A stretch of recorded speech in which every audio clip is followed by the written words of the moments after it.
2 years after a life-changing surgery at 14, I prepared for death, but the story didn't end there. Original post, I, 14M, have a bone disease known as multiple hereditary exostosis, MHE.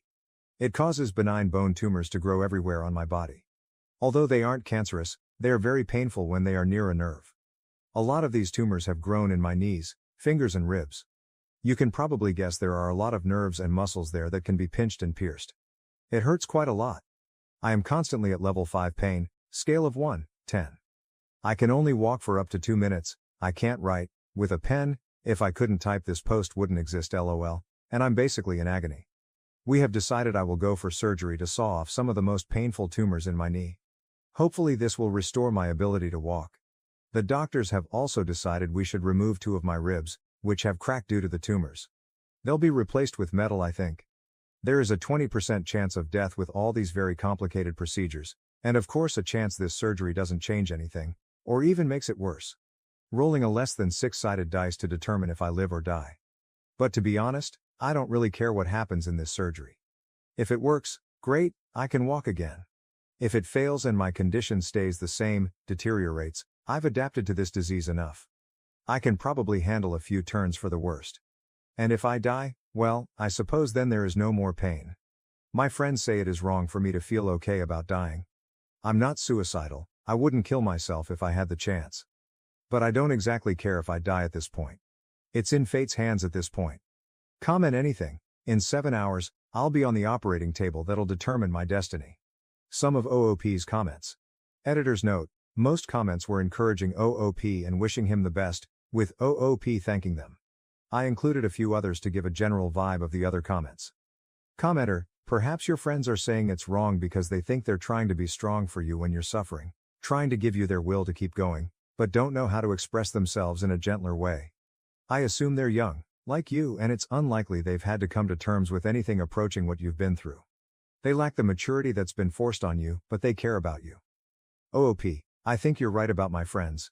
Thank you for putting it into perspective. I hope I'm using that phrase right, lol. Thank you, and I'll take care.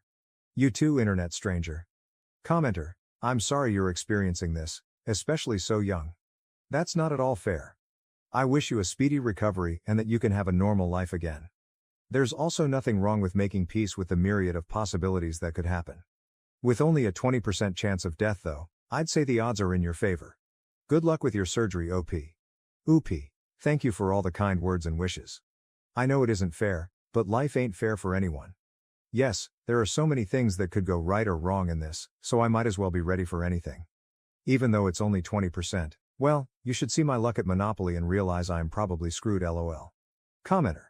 Hi, I am an orthopedic surgeon in Western PA. I am sorry to hear about your situation, however your odds of dying are far less than 20%, less than 1% actually, unless there is something you're not telling us. 2 ribs and even a full knee replacement is very safe. Good luck to you, P. Well, if my chance of death is less, then great. But my docs are saying the odds are high due to blood loss and other factors. I can't really say what other factors are in play, as my mum and surgeons handle most of my medical stuff lol. I'm just here to rant before the surgery. Wish I could tell you more, but I legitimately am unsure about it. Commenter. So I'm a biomedical engineer, and we're often the ones who aid in the design for procedures like you're going through. A big thing no one mentions about these things is that the averages are based on everyone who has had this done. The elderly, the morbidly obese, the immunocompromised, the addicted. Everyone. If you're a 14-year-old, and believe me, being young has a lot to do with how you recover and how much damage you can take, like a monumental amount, then it's entirely possible that you've got significantly better odds than 20%. And your ability to bounce back from this might even surprise you. I can't tell you that it'll all be okay, but I can tell you where I'd put my money. Good luck. Oop. Ty for showing me the odds just might be better than expected. Still, best to prepare for everything. Commenter, a group of bunnies is sometimes called a fluffle. You said comment anything. OP, sometimes. Are there occasions where they aren't called a fluffle? Commenter, can you ask them to keep some of the bone they remove?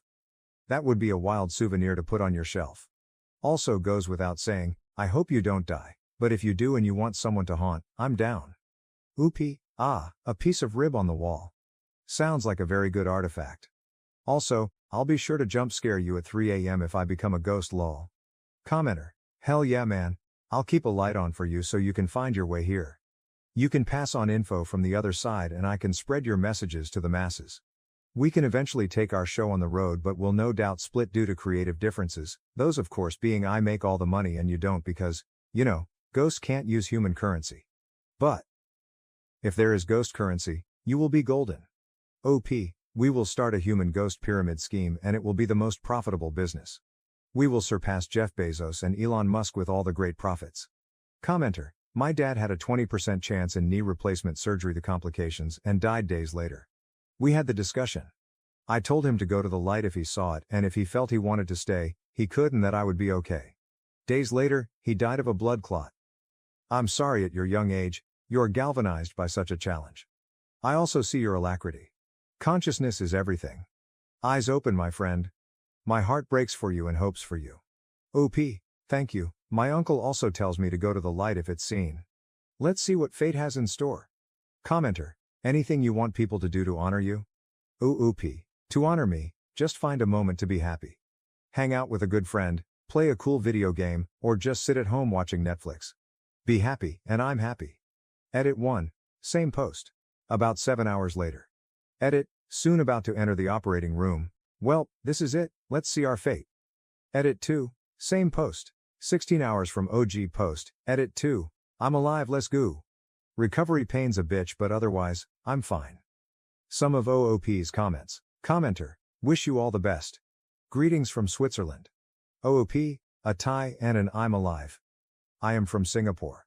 Commenter. I'm so glad you made it. How was the feeling heading up to going under? Any regrets and other thoughts? If you don't feel like sharing, I totally understand. OOP.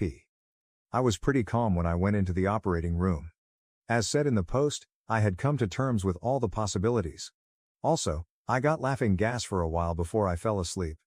Very nice feeling lol. I didn't really have any regrets. I also didn't think much lol. I do remember humming Sabaton's To Hell and Back when I was going under the Lameo. Update post 1, March 9, 2022, same day as edit, deleted. Title, Still Alive You MFers Update. Post 2, March 30, 2022, 3 weeks later. Update, 3 weeks ago I might have died. Now I'm alive, and relearning how to walk. Hello lads, you may remember my previous post. If not, here's a quick recap.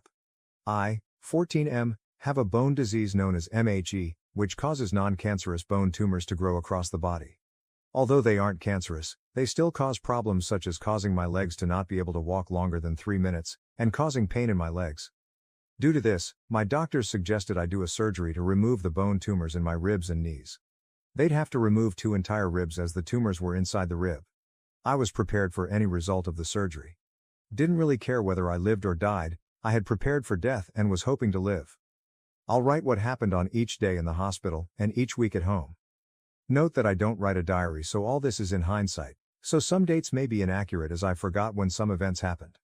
Also, I add unnecessary details sometimes, so I'll put a TLDR at the end. Day 1 in hospital. It was early morning when I entered the hospital. I texted some friends and hugged my sisters and mom. I then went to the operating room with my dad and the doctors took over from there. Quick briefings happen, then the gas mask is on, and I inhale anesthesia. Whatever happened, it would be alright. And I wake up. Yep, I'm alive, and feeling pretty weird. The surgery was successful, very nice. The doctors wheel my bed to the ward, and my mom's overjoyed. Once I'm aware enough to use my phone, I text my family and friends. They are all glad to see me alive. I also update my post on Reddit and posted a I lived bitch meme selfie on my profile. I eat dinner and it's time for bed. Then I wake up in the middle of the night. Oh shoot, I can't breathe properly without immense pain. The one thought in my mind was, Gott verdammt, did I celebrate too early? I call the nurse, he gets me a O2 mask and breathing returns back to normal. With not much else to do, I return to slumber. Day 2, the doctors are concerned about what happened last night, so I did an x-ray on my chest. They decide it's alright, and I go back to the ward. The thing that happened on day 1 wouldn't happen again, fortunately. Day 2 was spent mostly lazing around, being in pain, playing dumb Roblox games and learning to sit up on the bed with the help of my physiotherapist. Not sure what else to say, day 2 was boring. Oh, and I barely got any sleep, Because there were 3 children crying at night in the ward. Day 3. Day 3 is much more interesting. On this day, the physiotherapist came and told me I should relearn how to walk. She trains me to stand up, gets mad at how I'm not standing straight. Mercy plouls, my knees just got operated on, and we begin walking for a few steps. I need a lot of support and it hurts like absolute hell, but it's progress at least. I can make it to the toilet, but I still refrain from using it as sitting down on the low toilet would hurt. Worse than hell. We also remove the bandages on my chest. The doctors say they look pretty good. He adds a waterproof transparent spray thingy onto my wounds so I can sponge bath easier. I got a bit of a fever, presumably from an infection, but it's nothing serious. And the night is much better, only 2 kids cry. Day 4. I practice walking a bit more, and I can walk down the entire hallway. I need support for this though. The physiotherapist decides that now I am slowly regaining the ability to walk. I can go now. Dismissal forms are prepared and I leave before lunch. I take an ambulance home, as I live in Singapore, where ambulances don't cost your life savings. Flex on the Americans. First time in an ambulance, so pretty neat. I spend the rest of day 4 chatting with sisters and forcing my sis to buy me video games. And I can finally sleep without crying children. Yes, week 1, day 5, 6, 7. Pretty boring, spent most of it playing video games lol. Week 2, I begin making progress in walking by myself. I can walk a good 5-10 minutes without rest. This is actually really good progress. I'm shocked how fast I healed. I also revisit the hospital and they remove the stitches in my knee. Nice. Week 3, this is where we are now. I can walk for up to 15 minutes, longer than I could ever imagine last year. Wow, I'm super happy to be at this point. Today, I will try to use the stairs and see if I'm capable of doing that. I'll update y'all if it's successful. I would also like to thank everyone for leaving nice comments on my previous post. I appreciate all the kind words. Life is getting better now, and I'm glad I'm still alive. I'm excited to enjoy every moment of life, now with the ability to walk. I'll gladly reply to any questions y'all have. TLDR, survived a surgery, almost died again, did a few x-rays and made good progress on relearning to walk. I'm happy now. Mini update in comments. May 6, 2022, 2 months later. I can now do like 2 stories worth of stairs. Very good development, from someone who until 2 months ago was wheelchair bound. Update post 4, December 19, 2022, 9 months from OG post. Title, many months later, still alive. Lots has changed. Hey guys, it's been ages. Sorry for the lack of updates. I've been busy living life and I'm admittedly kind of a lurker nowadays, and don't post or comment much. So what has changed? Some good and bad things have happened. My ribcage feels completely fine nowadays. I can breathe without issue. Hooray for nitrogen and oxygen. Thanks for being able to enter my lungs without making them touch egg-sized tumors. Unfortunately, my legs have regrown some tumors, and they hurt again.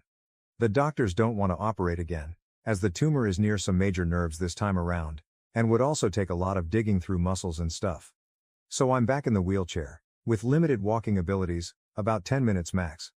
I guess breathing is a lot more important than walking, so I'd consider the surgery to still be a beneficial thing. Regardless, I have a few things to talk about. I have gotten a lot of messages from people concerned about me. That's why I want to make this post. First up, some people want to share my post on other platforms, while others did it without asking LMAO. Feel free to do it, just link my Reddit post account. Secondly, some people with the same illness as I am wanted to reach out to me. Sorry for not responding, I have so many DMs and I simply don't look at them all. I'll probably get to you in a while. The last thing, a lot of people complimented my writing styles in those posts. Thank you very much, I try my best to make my English teachers proud. I am also considering getting a writing career, though it seems very difficult to do so. Might consider writing short stories and making money from Patreon. And that's all I have to say. I'm somewhat happy with my life. Maybe one day I'll walk for more than 10 minutes again. But until then, thank you for all the support. Thank you for the many kind messages. Thank you for making me so much less stressed on March 9th. Someone in the comments told me the percentages were for old people, and I was actually very likely to survive that surgery. That was assuring, thank you kind stranger. Love you all, and adios. New update, added to original post. March 5th, 2024, 2 years from OG post. Edit 4, hey, I've recently turned 16. Just wanted to give an update on my life. I'm still sick, unfortunately. That's the sad part of chronic illnesses, but that's all right. I've coped with it, and I thank you for reading this, for whatever reason, years later. Also, I know that the percentages my younger self wrote was absolute nonsense according to a few commenters. Apologies, I was a 14-year-old who was panicking because of a surgery. My odds of survival were likely much higher than I anticipated back then. Still, this post really did portray how I felt before a possibly life-changing surgery. Once again, thanks for taking the time to read this really, really old post. I hope you enjoyed my story. Now to the next story, story 2. Parents used my wedding fund for my twins' lavish celebration. So I finally cut them off, but now they're back needing my help. I, 28F, must explain everything here. I've had this rivalry with my twin sister Emily for as long as I can remember. In my case, it wasn't just between us, but I suppose that's normal for siblings. Without even recognizing it, my parents were deliberately pressuring us into it. I was just there, and they've always treated Emily like she's something unique. I'll tell you why this occurred. Emily is precisely 12 minutes my senior. You heard correctly, 12 minutes. It seems that's all it takes to be my family's golden child. Emily was their miracle baby, the one who could do no wrong, from the day we were born. I wasn't a horrible kid or anything, but she always received the credit for whatever I did. My first recollection of this partiality dates back to kindergarten. Both of us participated in the school play. I played the main part in Little Red Riding Hood and Emily got 2 lines as a flower. Emily started crying on stage during the concert after forgetting her lines.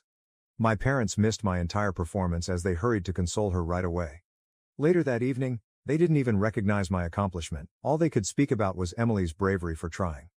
For the duration of primary school, this pattern persisted. Emily would be told, "Oh honey, you tried your best," if she received a C on an exam, but I would hardly be acknowledged if I received consecutive A's. I recall working on a science fair project about renewable energy for weeks in 4th grade. I conducted research, constructed models, and even spoke with regional environmental specialists. When I handed my parents the blue ribbon for winning first place, they hardly gave it a glance.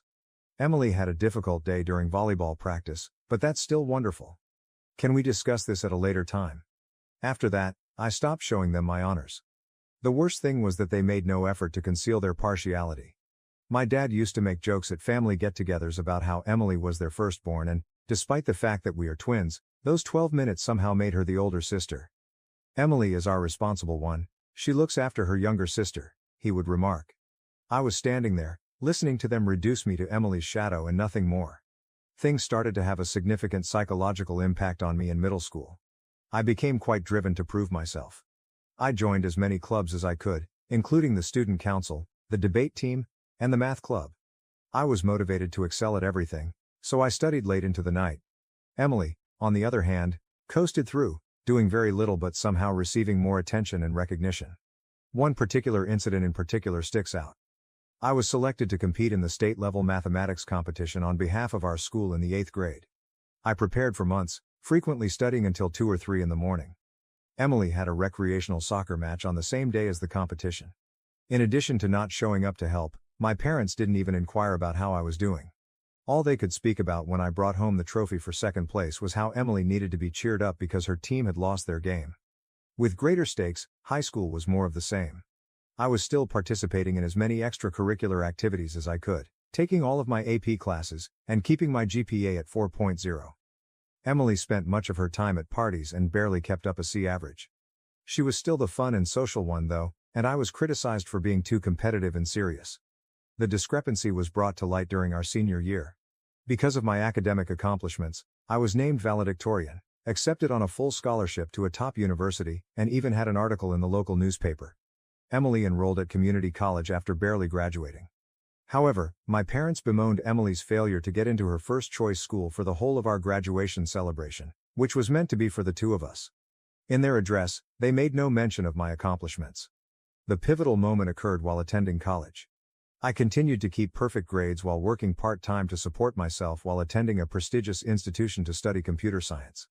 I would return home from every break with the hope that something had changed and that perhaps my parents had begun to see my value. Instead, it was Emily this, and Emily that. Somehow her decision to leave community college after just 1 semester was interpreted as a sign that she was brave enough to follow her own path. Then, in my junior year, came Thanksgiving break. Everything changed when my uncle, who had always had a slightly excessive love for alcohol, made a mistake. He disclosed that my parents hadn't even intended to have twins while he was thinking back on my mom's pregnancy. They were devastated to learn they were expecting 2 children when they had only intended to have 1. My dad, being the docile person he is, simply shrugged and said, "We'll figure it out." My mom had been concerned about how they would manage 2 babies. However, their method of figuring it out was to basically choose a favorite and focus all of their energy on her, which was, of course, Emily, their cherished firstborn. In their minds, those pivotal 12 minutes were the difference. After years of wondering why they didn't care about my accomplishments, everything suddenly fell into perspective when my uncle confessed this to me when we were seated at the dinner table. It all made perfect sense. I was the afterthought and the unexpected addition, not the child they had hoped for. Something in me altered after that realization. I gave up trying to please them.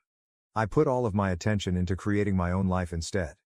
I gave my all to my coursework and internships, wanting to succeed for myself, not for them. I received several job offers from prestigious tech businesses by the time I graduated. I took a job at a promising startup as a software engineer, and after 3 years, I was promoted to senior developer. Emily, meanwhile, was organizing this lavish wedding after meeting a wealthy man at a pub and having a brief flirtation. Naturally, my folks were ecstatic. They couldn't even recall the name of the company I worked for, yet they spent hours on the phone with her talking about the specifics of the wedding. My company was getting ready for an initial public offering, IPO, and my stock options were worth more than Emily's fiancé made in a year. The irony was that I was actually doing very well. They never inquired about my professional background. It was the wedding fund situation that ultimately crushed my heart. The only one who had ever treated us fairly was our grandmother.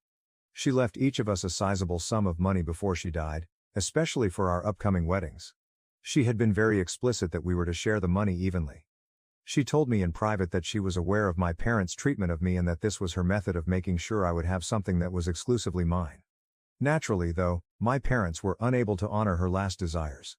Emily wanted this ridiculously lavish wedding, complete with a celebrity photographer, a fancy outfit, and several locations.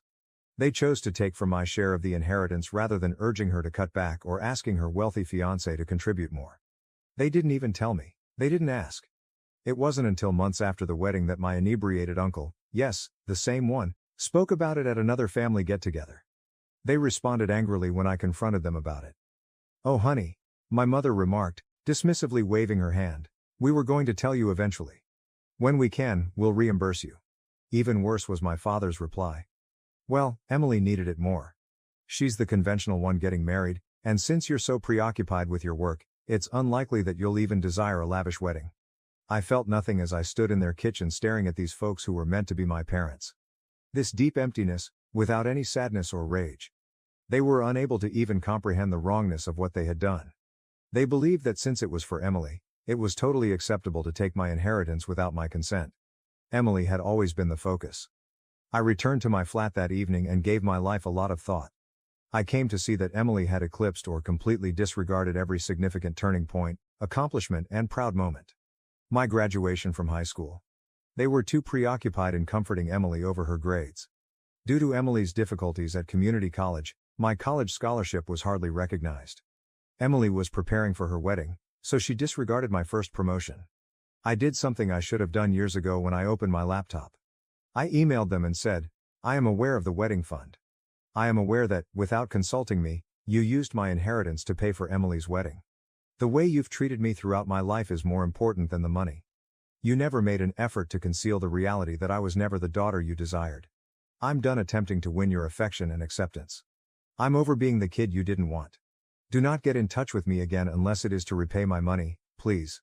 I felt a tremendous weight lift off my shoulders as I pushed send, banned their numbers, and deleted them from all social media. I didn't have to worry about trying to meet Emily's standards or gaining acceptance that I would never receive for the first time in my life. It has been a life-changing year. I gave my job and personal development my all attention. My stock options are now worth more than Emily's whole wedding expenses because our company's initial public offering, IPO, was a success. I started therapy to address my childhood trauma, purchased my own home in a desirable area of the city, and formed sincere friendships with individuals who genuinely respect me for who I am. Occasionally, Emily makes an effort to connect with distant family members or mutual friends. She will write things like, "Family should stick together," or "You're still my sister." But as she saw our parents discount my accomplishments throughout the years, where was this sense of family? When she joyfully received my inheritance for her wedding, where was that? She shared our parents' complicity in everything. Some relatives have attempted to place the blame on me by claiming that I'm being too severe, that blood is thicker than water, and other such things. However, these are the same individuals who silently observed my parents' years-long favoritism of Emily. They remain silent after seeing my treatment. They are no longer able to express an opinion. It's interesting because cutting them off has made me realize who my true family is. My therapist, who is helping me see that none of this was my fault. My coworkers, who applaud my accomplishments, and my college best friend, who assisted me in moving into my new home. The ones that genuinely care about me are these. I have been offered a role as team lead at the firm I work for, which recently launched a new office in a different state. I'm making a decision for the first time in my life without considering how it will compare to Emily or what my parents will say, and it's a great opportunity. It feels amazing to be living my life for myself. Am I the jerk for cutting them off entirely? Reddit? I often question whether I'm being overly dramatic, but every time I consider the possibility of getting back in touch with them, I reflect back on all the years I spent feeling inadequate, and I know I made the correct decision. It's going to get even more complicated now, though, and I need your honest thoughts on what I should do next. Update 1. 2 weeks ago, everything changed drastically. My phone began ringing with several calls from my uncle when I was in the middle of a team meeting. My initial reaction was to ignore it because family calls always indicate turmoil, but I decided to answer it because there was something unique about receiving several calls in quick succession. He began, trembling a little. "Hey, it's Uncle Greg." I knew right away that something was amiss. He is typically the type of guy that remains positive even in the face of adversity. "I need to discuss your parents with you." I felt sick to my stomach. I knew this couldn't be good news because I hadn't heard from them in 2 years. "What's happening?" Trying to speak steadily, I asked. "They were involved in an accident. A rather poor one. They are in the medical facility." He paused, and I heard him inhaling deeply. "Their car was struck by a truck that ran a red light. Your dad is in critical condition, and your mom has several fractures.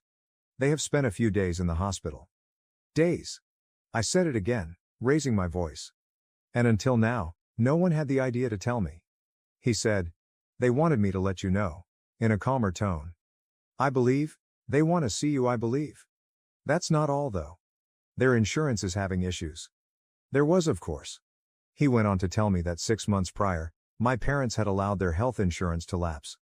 They had been having financial difficulties due to credit card debt and poor investments. They were far from being discharged from the hospital, and the medical bills were already mounting. "What about Emily?" I knew the answer when I asked. Uncle Greg let out a sigh. "She said she couldn't assist with the bills when she visited once, immediately following the accident. She didn't want to ask her husband for money so soon after their honeymoon, for some reason. She is occupied with her stepchildren, her new family." That made me giggle. Emily is typical, always coming up with an excuse.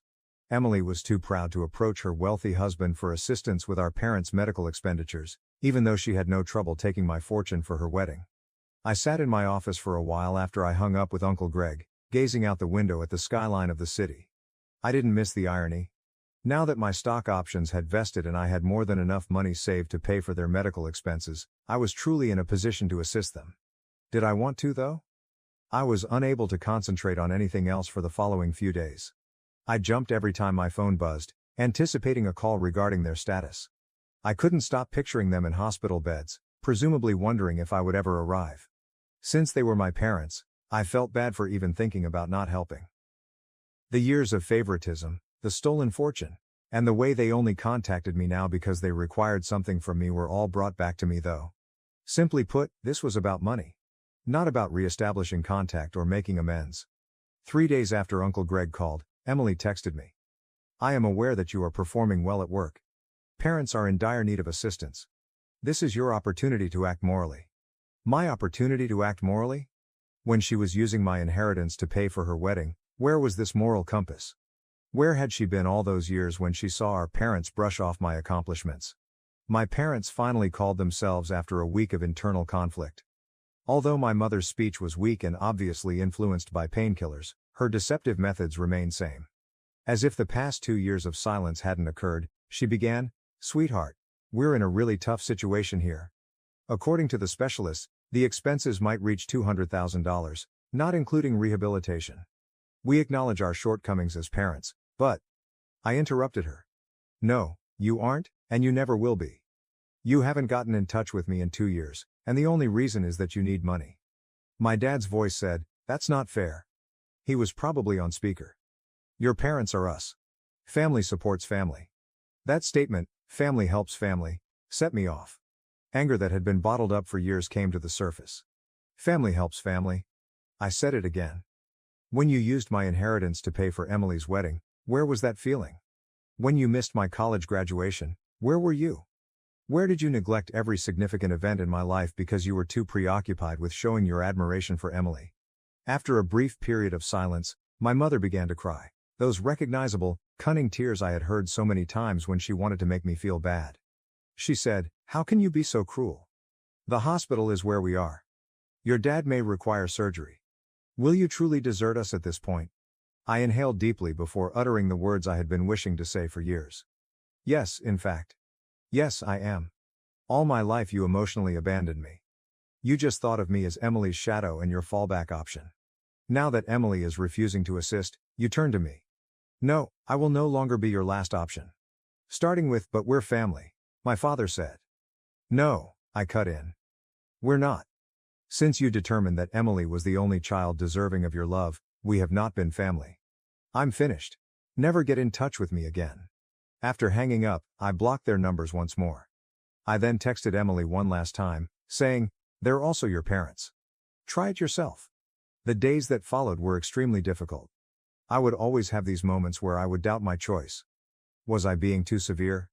Despite all, should I still assist them? But every time those thoughts surfaced, I was reminded of how they had treated me throughout my life and how they had only ever contacted me when they wanted something. Yesterday, Uncle Greg gave another call. He attempted to guilt-trip me by claiming that my parents required physical therapy and surgery since their health was deteriorating. He said they might lose everything and that they were discussing remortgaging their home. The problem is that I have no responsibility for their financial difficulties. They made their decisions. They decided to give Emily preference. They decided to squander the money I left them. They decided to allow their insurance to expire. They are currently dealing with the fallout from their decisions. Some may accuse me of being heartless. Perhaps I am. But I've been striving to be good enough and win their love my entire life, and I'm done. I am no longer the fallback option. When Emily refuses to take charge, I'm done being the one who has to make all the repairs. For the first time in my life, I'm choosing myself, even though I realize this makes me seem callous. My mental well-being is more important to me than their guilt trips. My financial stability is more important to me than their shoddy preparation. Reddit. I know I previously questioned whether I was the jerk for cutting them off, but I need to know if I'm the jerk for not helping them pay their medical costs. This one even seems unclear to my therapist. While I feel bad about it, I also think that this is just another instance of them only wanting me around when they need me. And believe me, the narrative doesn't end here. The situation is going to become considerably more intricate. Update 2. My life took yet another drastic change 3 days ago. I was enjoying a peaceful evening at home after a very demanding workday during which we had completed preparations for the opening of our new office. My doorbell rang at precisely 8:07 p.m. when I was studying some project paperwork, enjoying a glass of pricey red wine, a minor luxury I now permit myself, and some classical music playing softly in the background. I hadn't ordered anything and most of my friends normally text before coming over, so I wasn't expecting anyone. I froze, staring through the peephole. Emily was standing there looking like the affluent trophy wife she had become, complete with a fashionable gown, flawless makeup, and a $15,000 Hermes Birkin purse in her hand. I was aware of the irony. That bag alone could have paid for a sizable amount of our parents' medical expenses. I briefly thought about acting as though I wasn't home, but throughout the previous few weeks, I had undergone a transformation. I was no longer the person who squirmed around Emily. She had intimidated me for too long, and I had allowed her to win. No more. I opened the door with my cool, controlled and slightly dismissive corporate boardroom demeanor. Leaning against the doorframe, I remarked, "Well, if it isn't my dear sister. What brings you to my humble abode?" Without waiting for an invitation, she swept by me and entered my apartment. Emily's usual behavior. Her gaze swept across my living area, taking in the original artwork on the walls, the contemporary furnishings, and the floor-to-ceiling windows that overlook the city. I could picture her mentally listing everything, most likely contrasting it with her suburban McMansion. She said, "Nice place," in a tone that suggested the exact opposite. "Very cozy." She used the word cozy with that special emphasis that affluent people give to something they think is beneath them. "Stop wasting your time, Emily. Why have you come here?" She turned to me, adjusting her scarf, an anxious habit from childhood. "Mom and Dad are deteriorating. Mom's physical treatment isn't covered by their payment plan, and Dad needs emergency surgery for internal bleeding they missed at first. Unless they can provide proof of payment, the hospital threatens to suspend treatment. They are discussing selling the house." I saw her knuckles whiten as she gripped her fancy purse more tightly. Emily in her classic form. She was clearly preparing for something. "And that's my problem because..." I arched an eyebrow, purposefully imitating her patronizing tone from our early years. "Because you can help them," she said, her immaculate exterior beginning to falter. "I am aware that your business went public. I checked the pricing of the stocks. I conducted research. You've got the cash." That made me giggle. The sound, which was perhaps rougher than I intended, reverberated off the walls of my flat. "Oh, you have been monitoring me? How intriguing. Before using my inheritance to pay for your wedding, did you do this much research? Or prior to your own refusal to assist them? In all this, where is your wealthy husband?" Emily's face turned red, another vivid memory from my early years. Her dramatic outbursts, which always ended with our parents comforting her, were always preceded by that flush when we were little. "That's different," she stammered as her poise continued to falter. "I now have a new family. I have obligations. Consider stepchildren. We each have our own financial plans, James and I. When a family situation arises, I can't just throw money at it." "Can't just what?" With a strong voice, I interrupted her. "Can't you simply assist your parents, who have given you everything?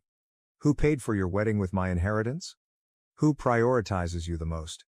Who didn't attend my college graduation to assist you with your apartment move? Those parents." She waved her hand dismissively and said, "That's ancient history." But I saw that she stepped back. "This is roughly right now.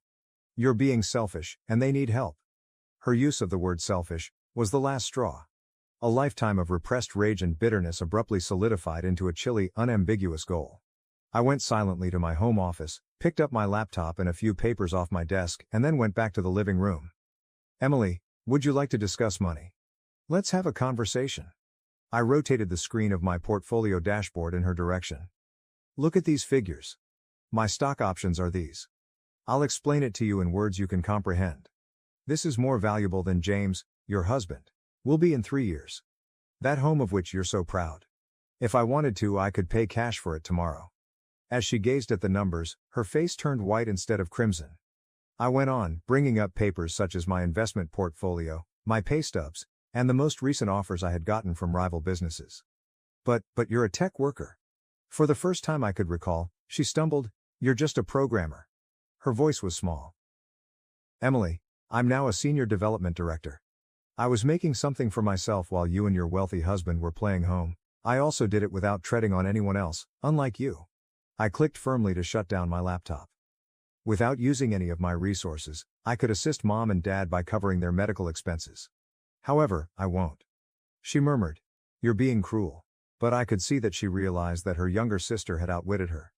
"No, it is terrible to stand by and do nothing while your sister is ignored her entire life. Without asking, cruel is stealing her inheritance. Cruel only shows up at her door when you're in need." I approached the door and pulled it open. "Are we finished here? Don't return?" Clutching her pricey purse like a shield, she stood there. She made one final attempt to say, "You'll regret this," but her voice lacked the assurance it usually possessed. "When they lose everything. My only regret is that I didn't cut you all off sooner. Emily, goodbye." I poured myself another glass of wine after she left, a $200 bottle I had been putting away for a special occasion, and this one felt like it, and then I went out to my balcony. In front of me, the city lights were a tapestry of freedom and opportunity. I felt totally free for the first time in my life. No more living in Emily's shadow, no more feeling guilty, no more looking for approval. My phone was inundated with notifications the following morning. Apparently, Emily had spent the night phoning every member of the family she could get through to tell them how I had changed, how prosperity had made me callous and uncaring, and how I was leaving the family when they needed me most. Uncle Greg wrote me a very long mail on karma and family responsibilities. In response, I shared a comprehensive folder with the family group chat. It included scanned copies of my inheritance documents, bank statements that revealed how my money was used for Emily's wedding, text messages from Emily stating that she would not assist with the medical bills despite her affluent lifestyle, and a breakdown of my current net worth that showed exactly how much I could contribute if I so desired. After that, the family conversation became very silent. Our cousin Angela was the only one to reply, "Holy, you actually did it, didn't you? In fact, you were successful on your own." I worked on my future plans over the course of the following few days.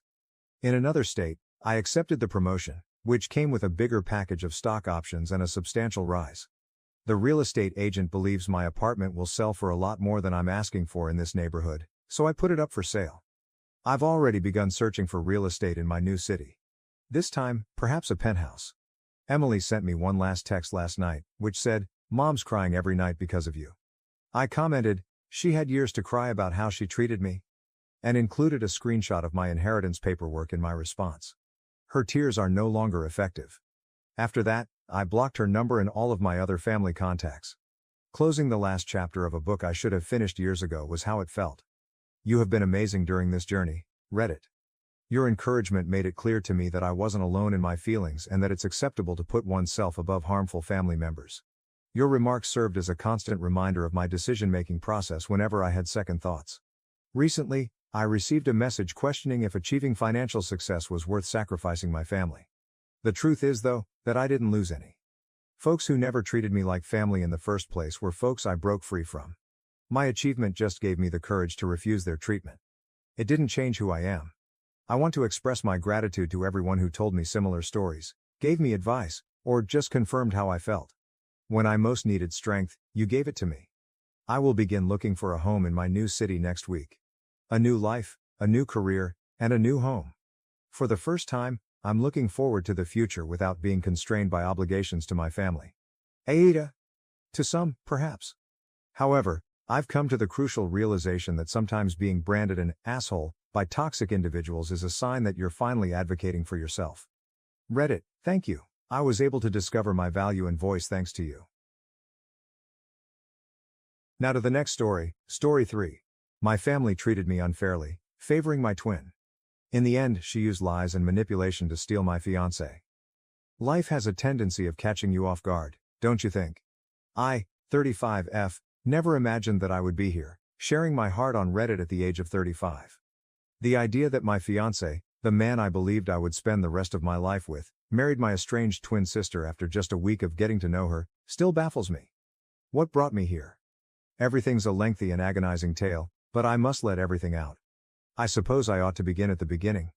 To put it mildly, my twin sister and I have had a complex family dynamic for as long as I can remember. My sister was obviously the star child from a young age. You would assume that parents would treat twins equally, wouldn't they? False. In our family, my sister always came first and I came second. When we were young, it began with modest things. My sister always had the first choice when our parents bought us clothes or toys. She would always make the first choice, leaving me with anything she didn't like, even if the products were identical but different in color. I would be lectured about selfishness, how the gifts were the same anyway, and how acting entitled would make me never get far in life if I ever objected. The preference increased in intensity as we aged. I'll admit that I resented my sister for enjoying the attention and pampering. We were never close, and as we started middle school, our distance from one another only grew. She began hanging out with the cool kids, and distanced herself from our group of friends. I could at least have my buddies to myself and find some quiet at school, so in a way this was better for me. The distance between my sister and I continued to widen throughout middle and high school. By the time we graduated, our social networks and areas of interest had entirely changed.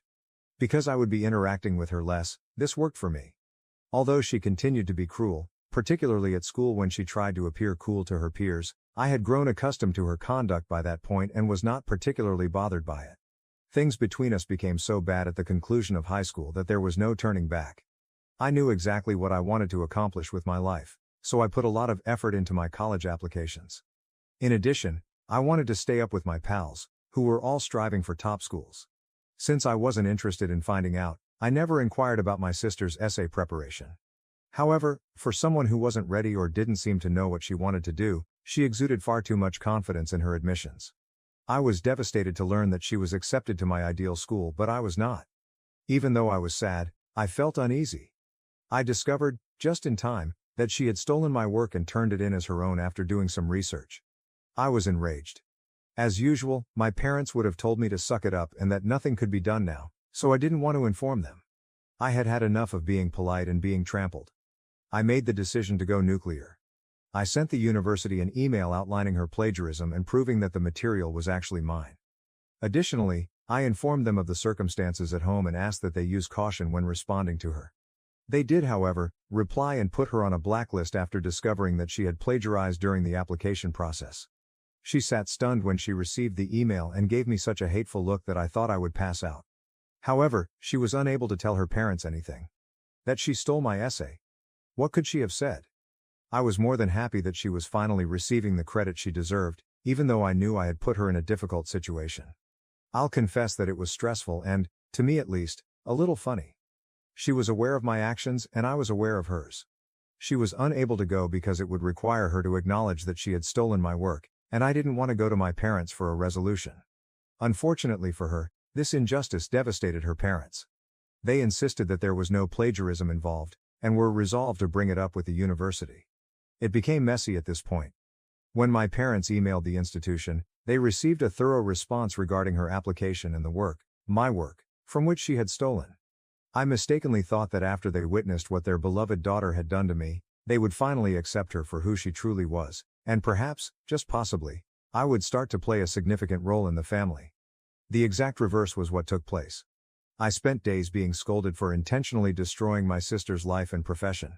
They chose someone to harass as soon as they discovered that I was the one who had reported the plagiarism. She stole my work, but that didn't matter. The fact that she was at fault didn't matter. The fact that she prevented me from attending my ideal school didn't matter. The fact that I had exposed her without their knowledge was all that mattered.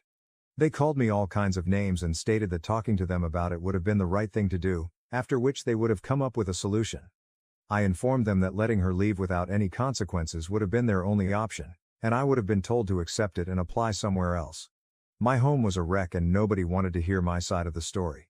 It was now obvious that I would always be the fall guy and that my sister would never be held accountable for anything she did. I was just waiting for college, but the following few months were terrible. I knew that as soon as I left the house, I would never return. In any case, there was nothing to return to, so I did just that. I instantly stopped communicating with my sister and my parents after leaving for college.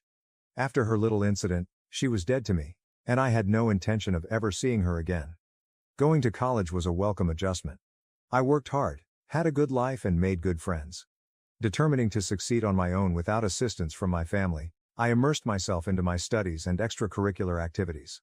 I met around this period, and we remained friends for a few years. We had the same group of friends, even though he was my senior in college. He asked me to be his girlfriend just before he graduated, and I accepted. Since he was one of my best friends and I enjoyed spending time with him, I thought a relationship would be the natural next step. He informed me that he had been crushing on me for years and had been trying to have the guts to ask me out until I said yes. Sincerely, I thought this was cute and informed him that even if he had asked me sooner, I would have said yes.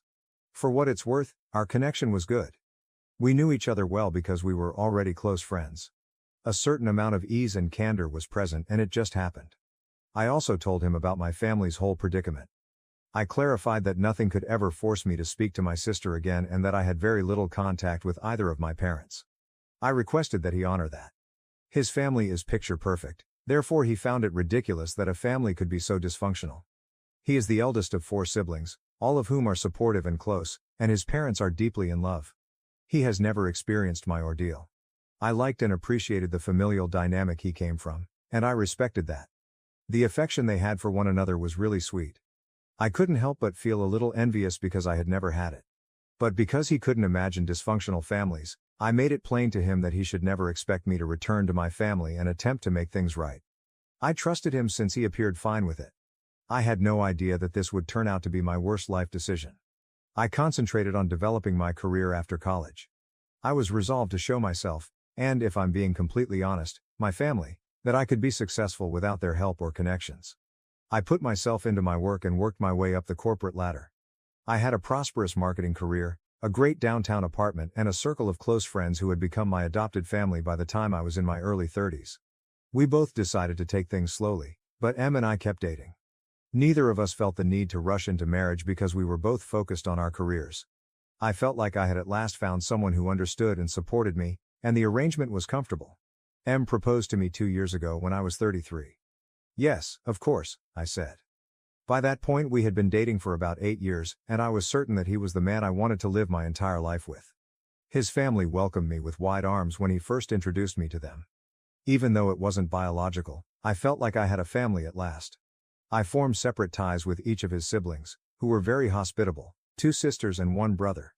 Even before I married him, I felt like I was a member of the family. The next natural step was marriage, and I was quite content with my life and my relationship. Planning for the wedding, honeymoon, and other details took up the whole year prior to our planned wedding last year. It was a difficult period for our relationship as well as stressful, since I recognized then that we had differences and that it would take work to overcome them. Nevertheless, we voluntarily persevered. While deciding on the guest list, we got into one of our most heated arguments. He wanted to invite a large number of people, including his immediate relatives, some uncles, aunts, his siblings' partners, and others, but I wanted a small, private wedding. However, I didn't have any family members I wanted to invite. I informed him that I genuinely didn't want my family near me on my wedding day and that I would only be inviting my friends. He initially agreed, but I could tell he was hesitant. When I asked him if there was an issue, he said that there wasn't, so I dropped it. Nevertheless, he approached me a week later and advised me to invite my family since there would be no wedding without a family present. I gave him a wide-eyed look and informed him that I had always made it plain that my family was not involved in my life. There was no reason to be upset about my parents' absence because they were unaware that I was engaged and that the bride and groom were the only 2 guests required for a wedding. He refused to give up. He said that any arguments I had with them could be put aside for a single day and that his intention was only to invite them to the wedding, not to establish a romantic relationship or extend forgiveness. Any invitation, I informed him, would imply that I wanted to patch things up, and I didn't want to do that. I should have left him there. Looking back, I could tell that he had chosen to hurl this at me even though he claimed to understand my reality and my upbringing, which I had always been open about. But in love, I was a fool. I nearly stopped talking to him after our many arguments, but I knew deep down that we had to come to an agreement. He finally explained to me why he insisted on inviting my family after much back and forth. He claimed that he didn't want his relatives to believe that he was getting married to a woman who didn't get along well with her family. He believed that my parents' absence would reflect negatively on his family, which is highly traditional and has always lived by the family first motto. That was not what he wanted for me. I initially believed his way of thinking to be considerate and caring, but I soon came to see how flawed it was. Since his parents and siblings already knew that I didn't get along with mine, he was more concerned about the impression his family would get, particularly his extended family, than he was about the psychological effects on me. I should have seen that the show was more important to him than his wife. I paid the price for not doing so. I finally decided to phone my folks after much back and forth, but there was where I crossed the boundary. I informed him that while I would have them there, my sister and no other family members would be present. My family would not be permitted to speak, and there would be no father-daughter dance. He had to put himself in my shoes, and that was the only need for inviting them. Fortunately, he consented, and he was aware that he had little other option. Additionally, I cautioned him against reaching out to people on his own. I would only call and extend an invitation when I thought the time was appropriate. I knew they would make something up and convince my sister to go if I told them too soon, and I couldn't agree to that. To be honest, I also hoped that they might not be able to make it if I told them too late. In this manner, even though I would be technically correct, I would still get my way. I believe M had a suspicion, but even if he had, he remained silent. So that was that. 6 weeks before the wedding, I told my parents, and they assured me that the whole family will undoubtedly be present to support me on this wonderful day. I interrupted them immediately and informed them that my sister would not be attending my wedding in any way. I would take them out myself if they attempted to be cunning and brought her anyhow, even if just the 2 of them were invited. They attempted to object, claiming that it was the ideal moment for the family to get back together, that I should stop being a baby, that I had gotten my revenge, and that I should be content. Before the wedding, I informed them that this was the only way I would be contacting them. They were aware of the location and the time, and they could attend if they so desired. But I wouldn't think twice about taking the required action if they tried anything. I hung up the phone after that. I was completely mistaken to believe that was a strong enough warning to stop them from making any plans. I should have anticipated that my sister would show up there and cause chaos. She did create a mess, but it was far more extensive than I had anticipated. I need to get this off my chest, yet as I sit here typing this, I can feel the hurt and rage rising within me once more. What happened next was a betrayal so profound and agonizing that it rocked the foundations of the life I had worked so hard to create, and I needed to tell someone, anyone, what happened next. In my upcoming update, I'll continue this. I need some time to gather my thoughts because writing it all at once hurts too much. I appreciate you reading this far. I had no idea that I would be telling my tale in this way, but here we are. I would be grateful to hear your opinions and advice. Right now I feel completely lost. Update 1. A week has passed since my last post, and I'm still in shock about everything that transpired. We appreciate all of your encouraging messages and remarks. I never thought that strangers on the internet would be so generous. Where did I leave off then? Yes, the dreaded family invitation and the wedding planning. In case you're not convinced, things have gotten worse. My parents came into town via plane the week before the wedding. They asked if Em and I could meet at their hotel so they could give me something. Em persuaded me to go despite my reservations, suggesting that it might be a peace offering. He assured me that he would accompany me and that we would depart as soon as difficulty appeared. I felt sick to my stomach when we got to the motel. I sensed a problem as soon as we entered their room. My twin sister was seated on the bed, grinning smugly, and there she was. Just a few days before my wedding, my parents had ambushed us in the hopes of forcing a family reunion. I went cold. The old emotions of hurt, betrayal, and rage returned with a vengeance. Em put his hand on my back when he could tell I was upset, but it didn't help much. With her arms extended as though the past 15 years of separation didn't matter, my mother took a stand. We thought it was time to move on from the past, she remarked, her voice brimming with fake tenderness. Your sister wants to talk to you about something. My sister got up and began what seemed like a prepared statement before I could respond. I apologize for what happened with the college application, and I know I hurt you, she started. I've regretted that ever since I was foolish and young. I gave a sour laugh. Young and dim-witted? We weren't 8, we were 18. You were fully aware of what you were doing. My father added in a firm tone. Now, let's avoid bringing up previous points of contention. As a family, we are here to move forward. I looked to Em expecting him to support me and remind them of our wedding deal, but he was silent and had a serious look on his face. I trembled as I murmured, may we go now? After he paused, he said something that completely shocked me. Perhaps we ought to listen to them. After all, they are trying. I turned and left the room without saying another word. Trying to make sense of what had happened, I headed to the hotel bar and ordered a heavy drink. Hours went by. My phone was vibrating, and I chose to ignore the never-ending barrage of missed calls and messages. When I eventually returned to our flat, it was already midnight. Em was pacing the living room while she waited to wake up. Hours passed while we argued. Em insisted that I should at least attempt to make amends because family was vital. How he could be so oblivious to the suffering they had inflicted upon me was beyond me. We were clearly at a standstill as the night went on. I need some time, I responded at last. I'll be spending a few days with a friend. I must think. The days that followed were a haze. I ignored me and my family's calls and texts and stayed with my best pal. I needed time to reflect and determine my true desires. The more I considered it, the more I saw how deeply Em's actions had damaged my faith in him. I eventually consented to meet with Em 3 days prior to the wedding. A calm cafe where we had gone on our first date years prior served as a neutral setting for our meeting. I didn't miss the irony. Em appeared awful. He appeared to have aged years in a matter of days, and there were dark circles under his eyes. I was still angry and hurt, but I also felt bad for putting him through this. He started, I'm sorry, as soon as I took a seat. I ought not to have pressured you to make amends with your relatives. I was mistaken. Hours passed while we recapped past exchanges and upsetting experiences. Ultimately, we reached a decision that felt necessary but shattered my heart. Em whispered, I think we need to postpone the wedding. We clearly have some issues we need to work through. With a mixture of relief and regret, I nodded. I think that's for the best. We came away from the cafe with a rough plan. We would separate for a month, avoid communication, and give our desires some serious thought. We would then get together once more to determine whether to proceed with the wedding or, well, we didn't want to consider the other option. I began making calls the following day. I informed our vendors that the wedding would have to be postponed indefinitely. Although we lost some deposits, most were understanding.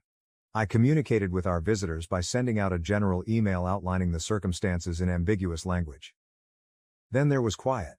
Like an unending desert, the month without communication stretched out in front of me. To distract myself from the uncertainties of my relationship, I immersed myself into my work and picked up new interests. I initially incessantly checked my phone, half hoping, partly expecting to find a message from M. However, I noticed that I was checking less and less as the days stretched into weeks. During our connection, I began to rediscover aspects of myself that I had previously allowed to slip away. I started painting again, got back in touch with old acquaintances, and even went to the beach for a weekend by myself. I experienced a mixture of dread and excitement as the month's end drew near.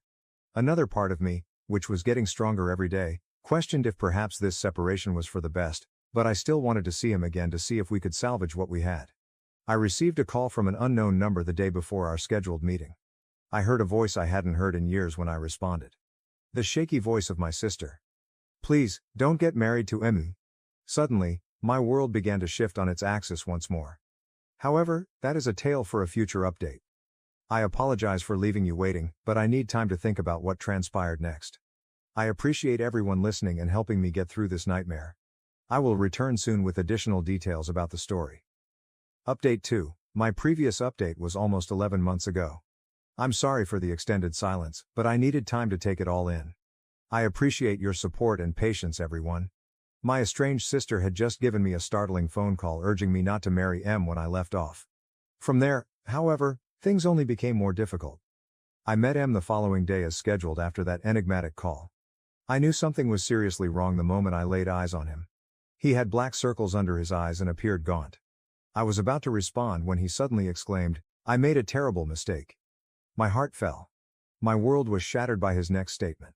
With his voice hardly audible above a whisper, he admitted, I married your sister." I briefly believed I had misheard him.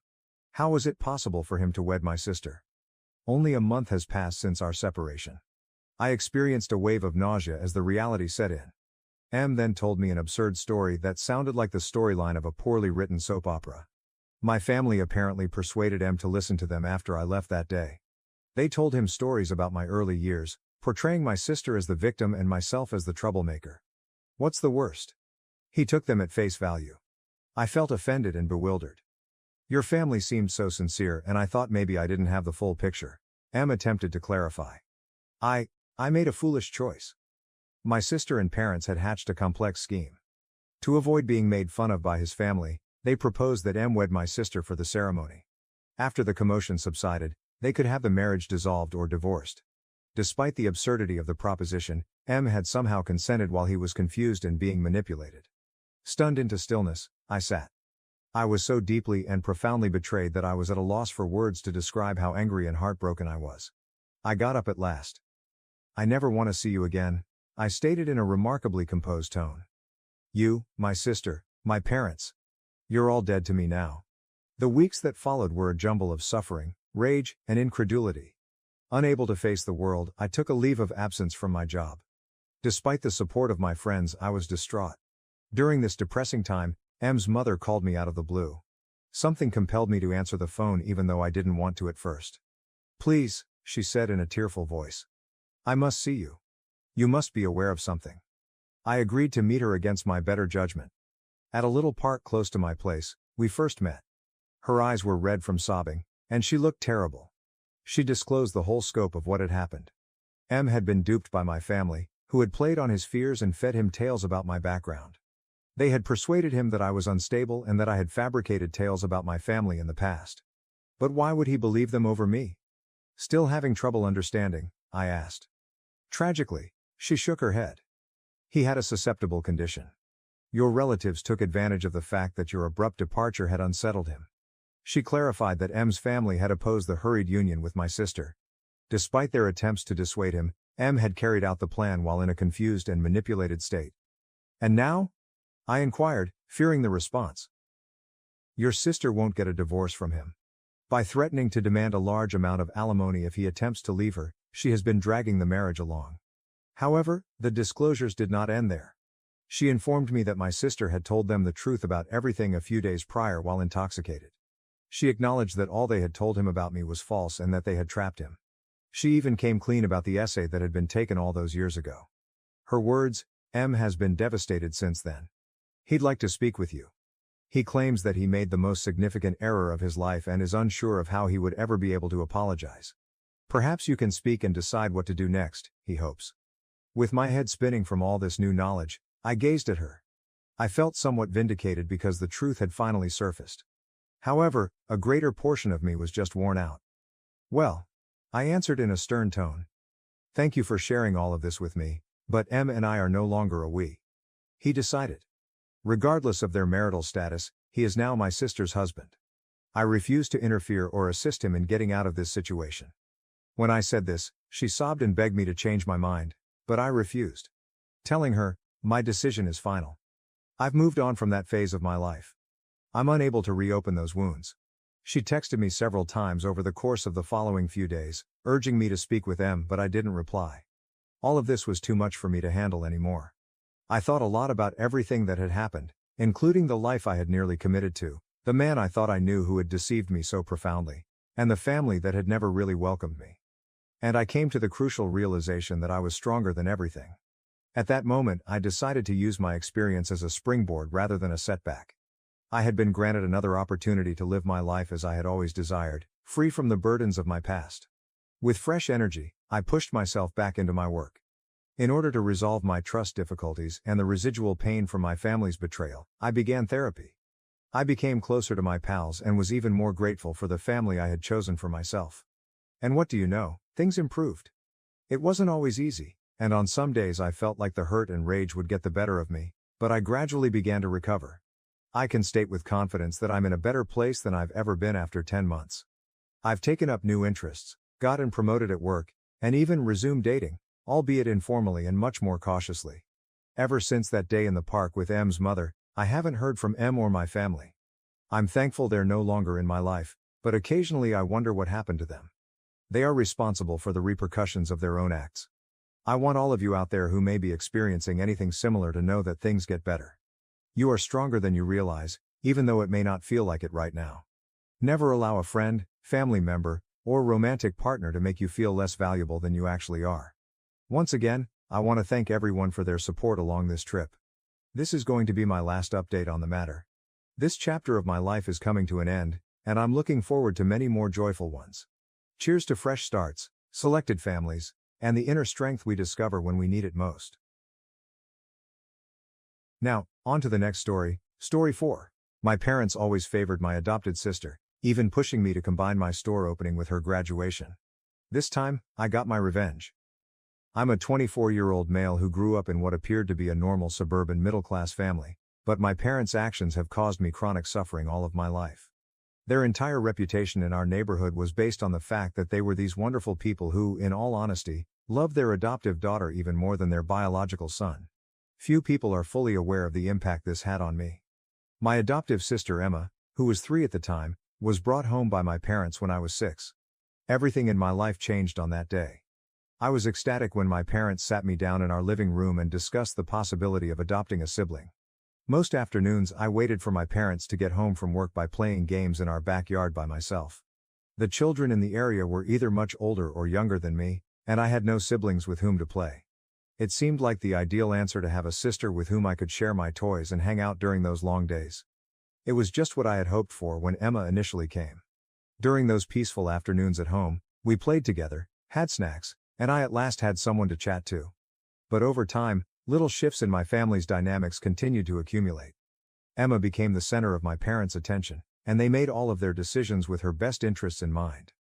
If Emma wasn't in the mood, they would postpone weekend family activities, modify dinner arrangements to suit her tastes, and rearrange their schedules so that they could attend all of Emma's school functions while missing mine. I began to feel marginalized in my own household, as if my parents were losing interest in me. There is more to this narrative than just sibling rivalry, even though I am aware that some may assume I am just jealous. There was a noticeable difference between Emma's and my parents' approaches to childcare. My mom quit her 8-year accounting job to become a full-time mother within a week after Emma's arrival. In contrast to when I was born, Mom returned to work as soon as her maternity leave ended, putting me in the care of different people.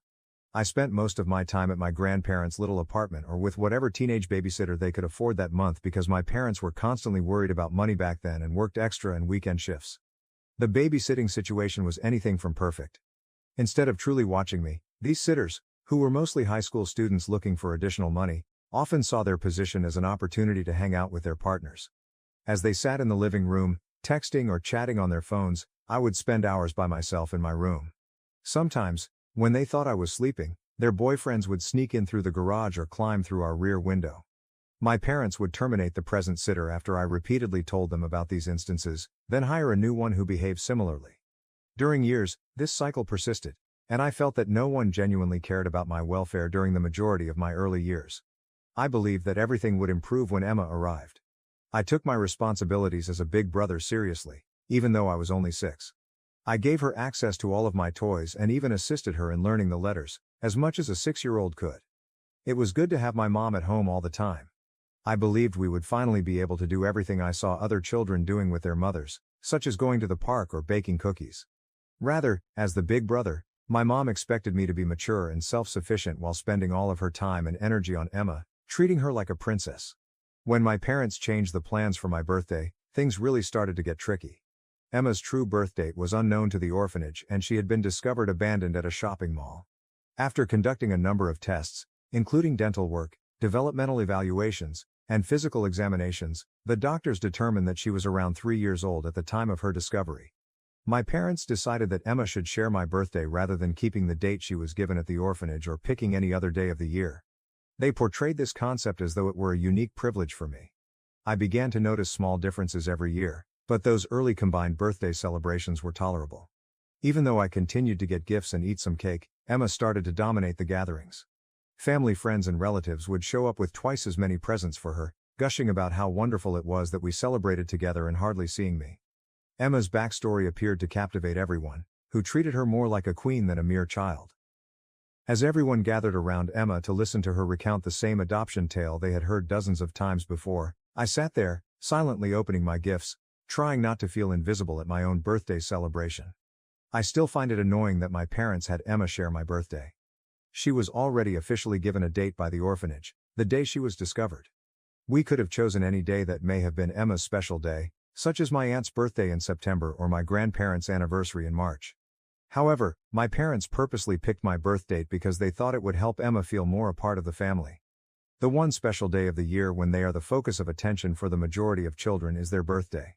However, my parents used this innocent youthful delight as just another reminder that Emma's needs came first.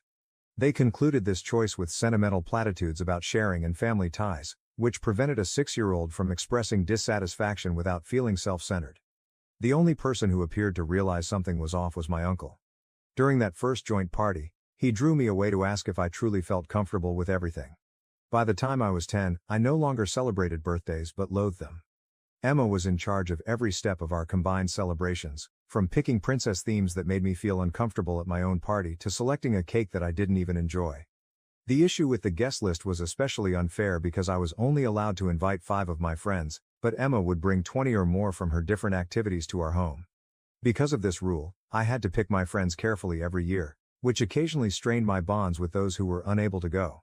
After I was unable to invite my best buddy to my 11th birthday, we stopped communicating for weeks. When I wanted to invite a 6th buddy one year, the inequity of these parties became even more apparent. My parents denied the request right away, claiming that our home could already host as many people as possible.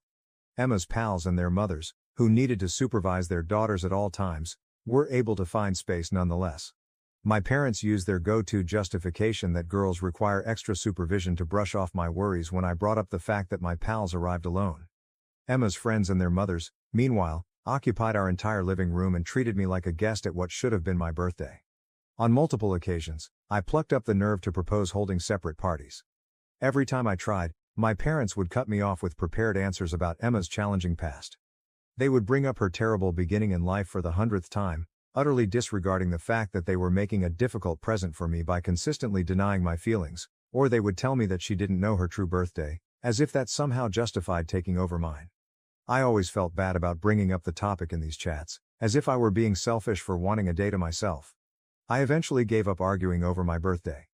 In what had become Emma's special day, featuring her brother, I learned to put on a smile and play my part. The pain persisted. It simply became a recurring emotion on each birthday.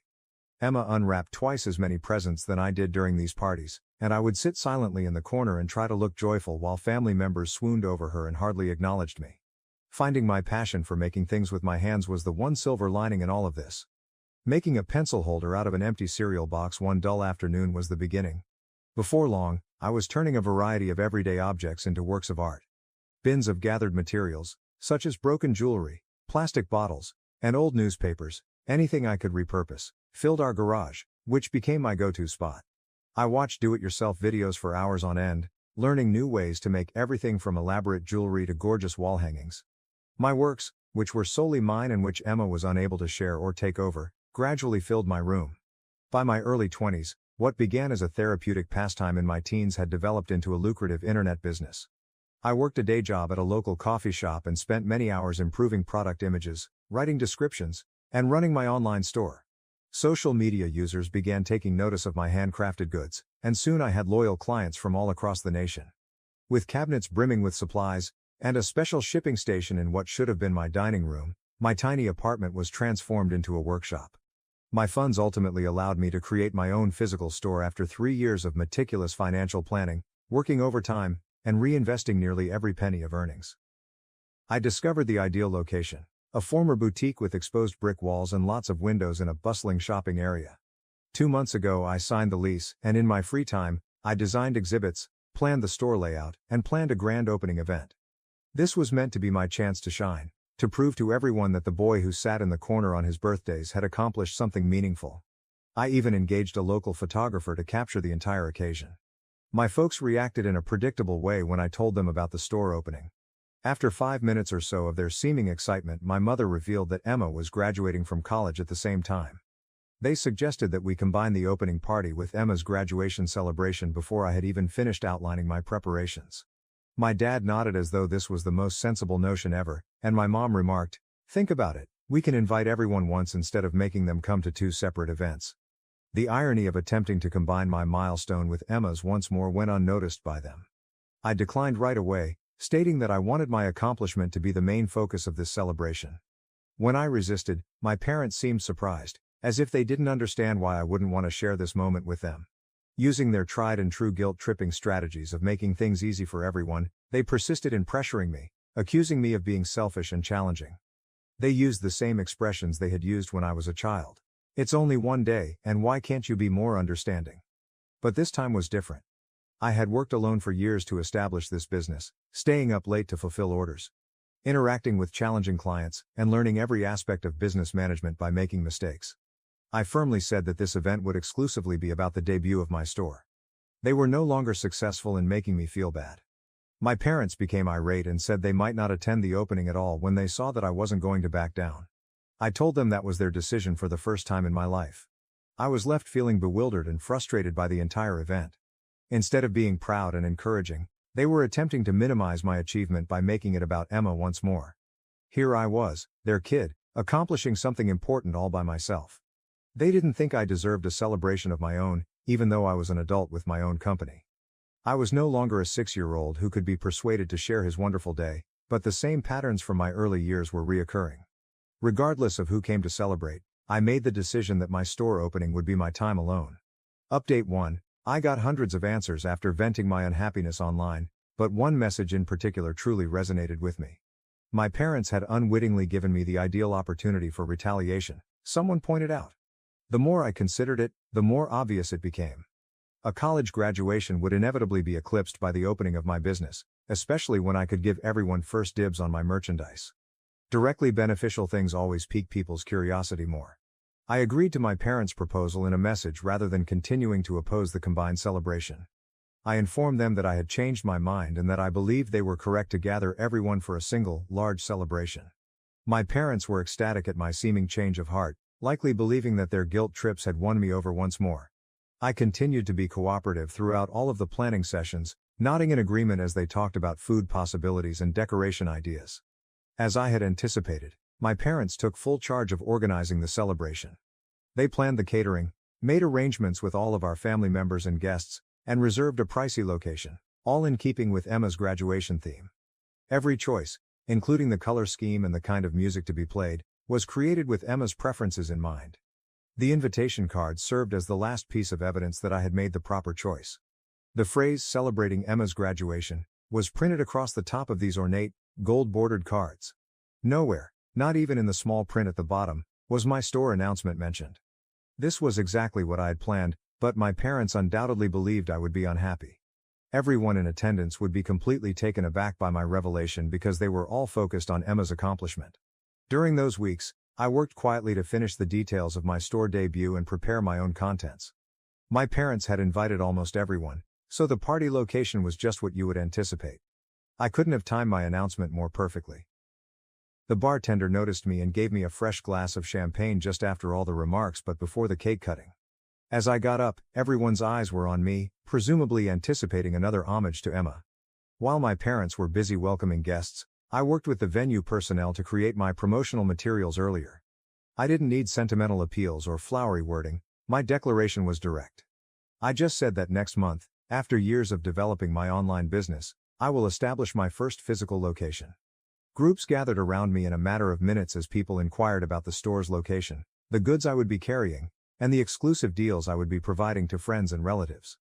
My aunt was now showing everyone photos of my products on her phone after she had just completed speaking about Emma's academic accomplishments. There was a noticeable difference between my parents' private and public responses. As family members congratulated me, they forced smiles and nodded in agreement, maintaining their typical flawless demeanor in front of the guests throughout the evening. However, I could sense the stress in their body language, my dad's jaw tightening whenever someone brought up my store, and my mom's hands trembling a little while she served cake. Emma disappeared from her own graduation celebration shortly after her champagne toast failed, and hardly anyone listened to her rehearsed speech about her time in college. My mom's facade eventually broke when the last relative left and the caterers started to clear up. The mom, who had taught me to share the spotlight for years, confronted me and accused me of spoiling her daughter's graduation celebration. Calmly, I stated my stance, stating that I had just announced my business as scheduled and that this joint celebration was their idea, not mine. My father's response demonstrated the extent of their partiality. He jumped right to blaming me of jealousy rather than admitting that they had been treated unfairly for years. I had seen this trend since I was a little child. Any attempt to assert my own space was viewed as selfish or envious. After 20 years of holding back, I finally said it. I detailed every celebration, birthday, and moment that had been appropriated and turned into Emma's unique time. For once, I was just expressing the facts about their behavior pattern and wasn't requesting sympathy or compassion. My parents resorted to their standard defensive tactic, making the same claims they had made all through my early years. They brought up Emma's terrible beginning, her desertion, and the fact that she didn't know her biological family, which made her need further help. These were the same excuses I'd heard at every family get-together, school function, and birthday where my needs had been neglected. However, I didn't feel bad about what they said this time. I had worked with my therapist for years to process these emotions, realizing that their actions were motivated by their desire to be viewed as saviors rather than Emma's needs. We were all unaware that Emma had come back to the location and was waiting in the doorway when we confronted her. Putting on the dramatic show that had always worked so well for her, she rushed into the room with mascara streaming down her face. She blamed me, saying that I was envious of her position in the family and had always detested her. In actuality, I had spent my early years attempting to be the ideal big brother, giving up my personal space and festivities, all the while being informed that it was never enough. Instead of being the recipient of our parents' unrelenting favoritism, she was now behaving as though she had been the target of my anger. The days after the celebration demonstrated how ingrained my parents' partiality was. They concentrated only on Emma's injured feelings, ignoring the ways in which their actions had exacerbated the problem. They contacted me over and over again, requesting not just an apology, but also that I pay for Emma's vacation so she could get over the stress. Their request was quite ridiculous. They wanted me to pay Emma thousands of dollars only because people were genuinely interested in my business success rather than Emma's graduation. They demanded that I give them my hard-earned money so they could pay for Emma's vacation after she felt overshadowed at one party. My answer to their demands was straightforward. I left. I was done playing their game after years of attempting to be understanding and accommodating. My parents appeared surprised that, unlike so many times in the past, I wouldn't give in and apologize right away. Their trump card had usually been Emma's tears, but they weren't working this time. Nothing would ever change, as evidenced by their inability to recognize the hypocrisy. Emma was furious over sharing attention at one occasion, but I had been forced to share or give up the spotlight at every celebration for 20 years. I had already attempted to discuss these matters with my family. I made several attempts to discuss my parents' partiality with them during my late teens and early 20s. I tried a variety of strategies, including polite conversations at family dinners, long emails outlining my emotions, and even suggested family therapy. The identical response was given to each attempt. Emma had a difficult start in life. This expression became their go-to justification for anything I said that hurt or irritated them. When I was 19, I sobbed as I talked about how lonely I felt at my own birthday parties during a particularly trying conversation. All my mother could do was remind me of Emma's desertion.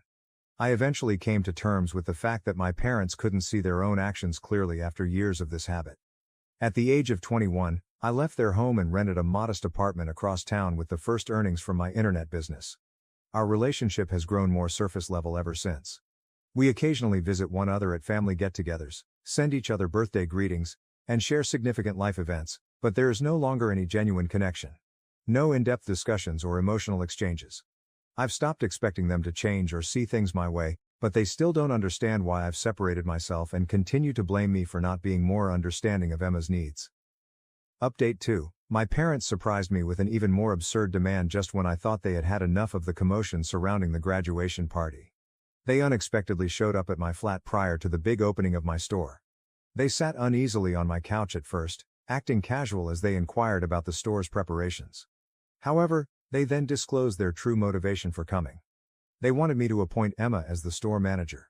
Their argument was that she shouldn't have to go through the typical job search process like everyone else because she had a college degree. They seemed to believe that I had a duty to give Emma a ready-made job because I had worked so hard to develop this company over the years. When my parents enumerated Emma's qualifications for running my store, the conversation swiftly turned bizarre. My dad claims that her primary qualifications were that she was pretty, smart, and had a general business degree, as if being physically attractive had anything to do with managing a retail establishment. I had studied customer service, inventory control, and company operations for years, but it seems that Emma's beauty outweighed all of that knowledge.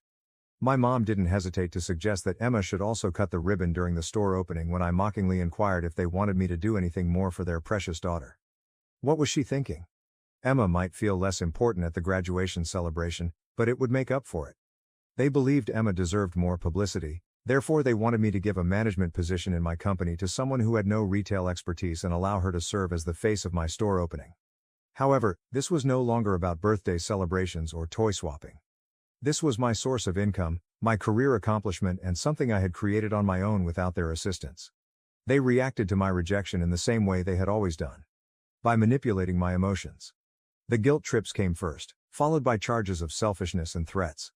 With the same firmness that she had used to make me share my birthdays, my mom offered them an ultimatum. Either I give Emma what she wanted, or they wouldn't come to the store opening. Emma's arrogant expression as they threatened me informed me that she expected me to comply, just as I always did. They were all startled when I instructed them not to come at all and agreed to their requirements instead. Even without my immediate family present, the store opening surpassed all of my expectations.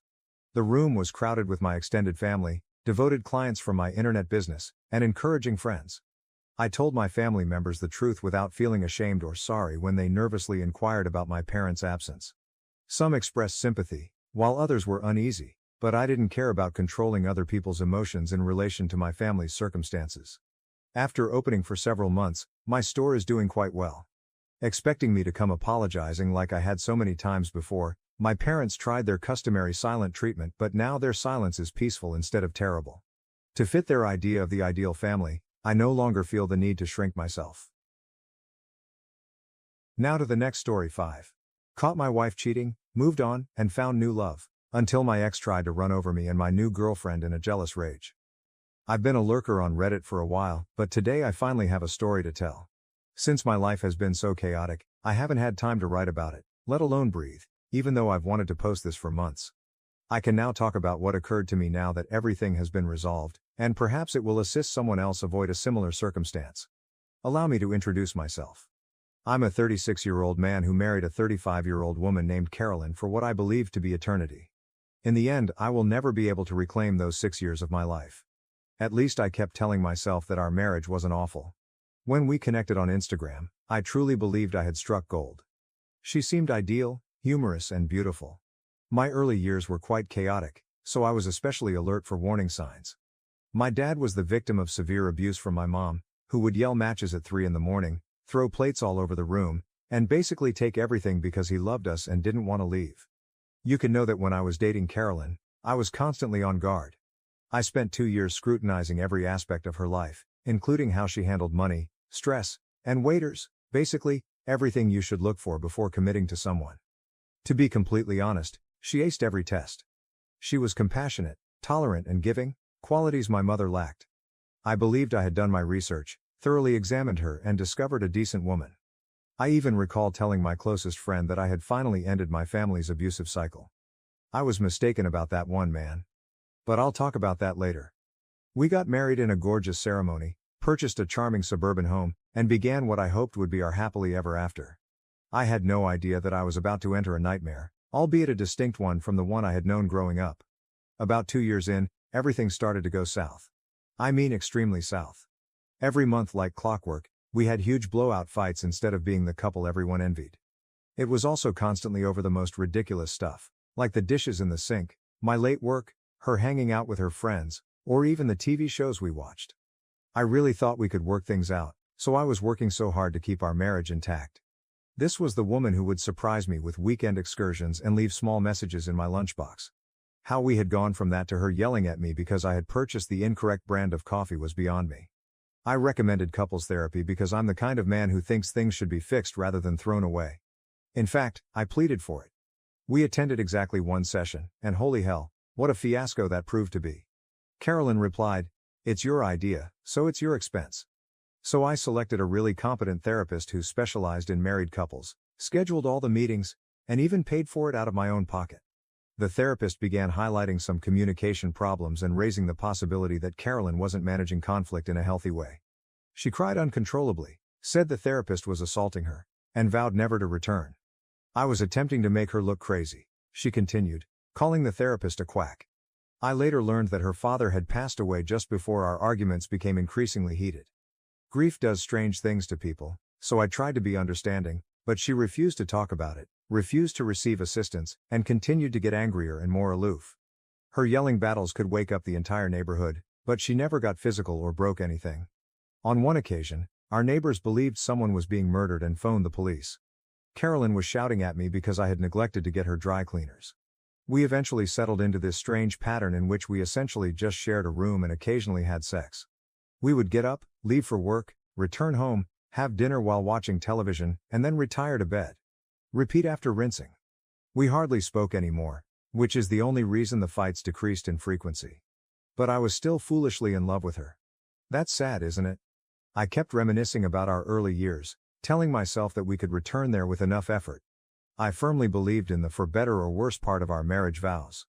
I suppose I overlooked the fact that those vows also included forsaking all others. I'll get to that part though. I was brought up to believe that marriage is holy, so perhaps I should have recognized the warning signs. You stick it out and work on it unless someone is being hit or cheated on.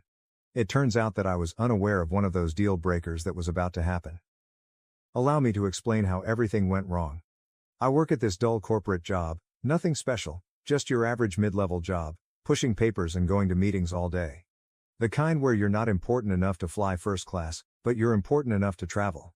I had been dispatched to a business expo in a different state, where I was expected to spend 4 days networking with potential clients and acting as though I was interested in PowerPoint presentations. My life chose to take a huge turn for the worse at this point. Our firm back home experienced a serious issue 3 days into the expo, something involving servers crashing and losing customer data, the usual corporate emergency fare.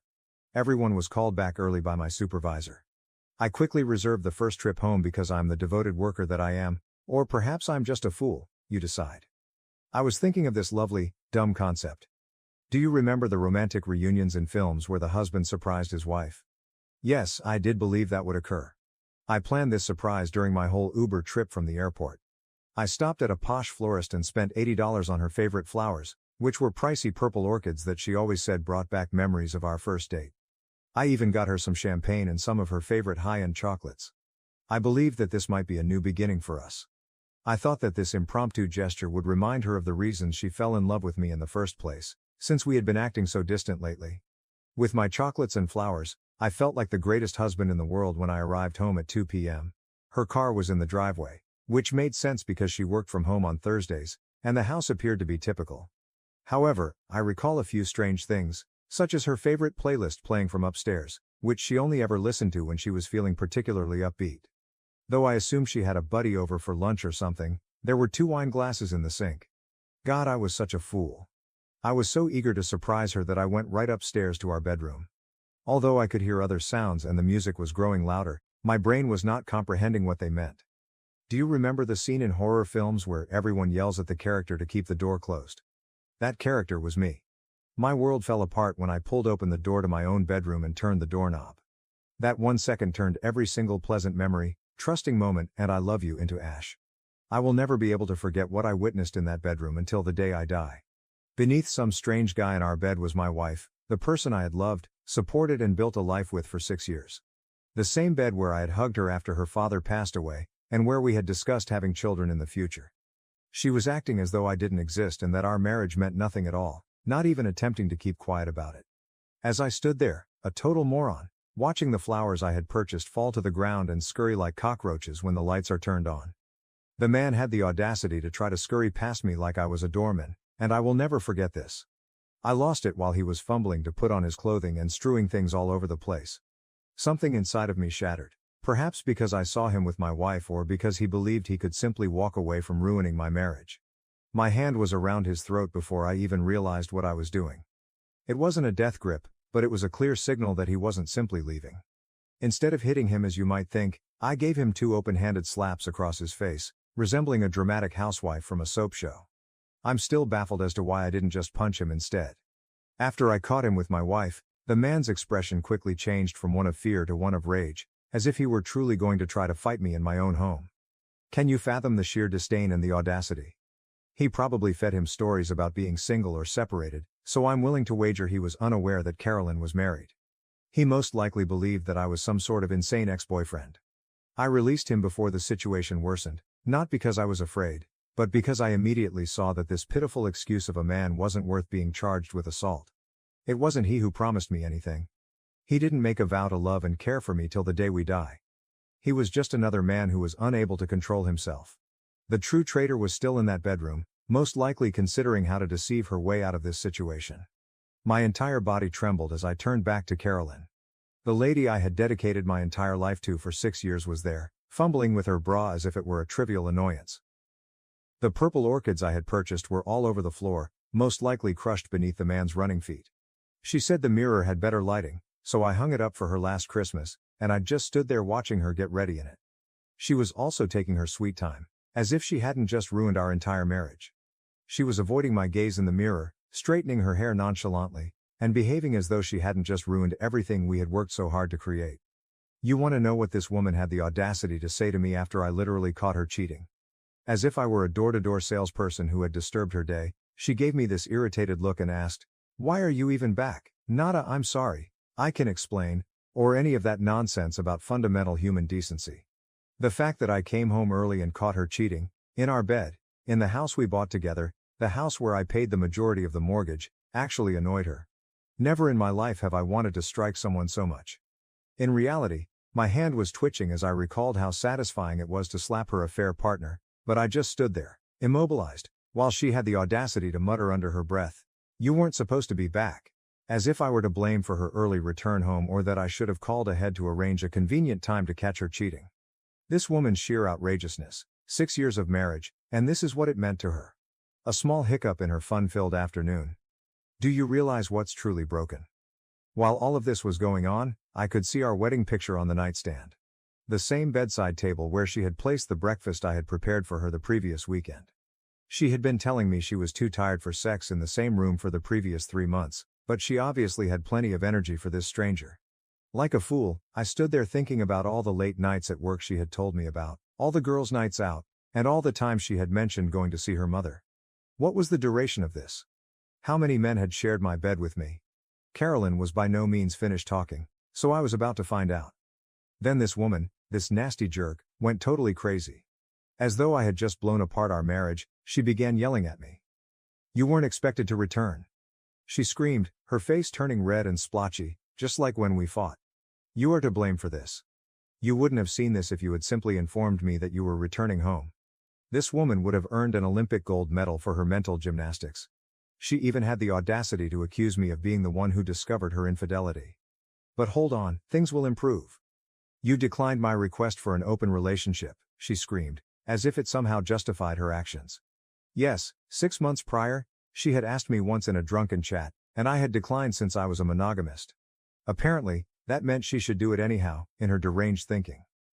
I have necessities, she continued to rant, as if I were a monster for asking my wife to be obedient. She attempted to cheat on me *nicely*, which is really insane. I tried to do things without hurting you. How thoughtful of her. Something broke inside of me. 6 years of devotion, trust and love were reduced to I have needs. Every kiss, I love you, and moment we spent together were all phony. My palm trembling with anger, I took 3 steps across the room. I lifted my fist and grabbed her by the collar of the shirt I had purchased for her birthday last month. She injured me, and I wanted to hurt her too. Anything that matched the agony ripping through my chest was what I wanted her to feel. However, I couldn't do it after seeing the dread in her eyes, real, authentic fear, despite the fact that she had just shattered everything I held dear and had shown me that our entire marriage was a sham. That's not me. I'm not going to be that man. I vowed never to put that expression on anyone's face, and my mom used to stare at my dad with the same terror.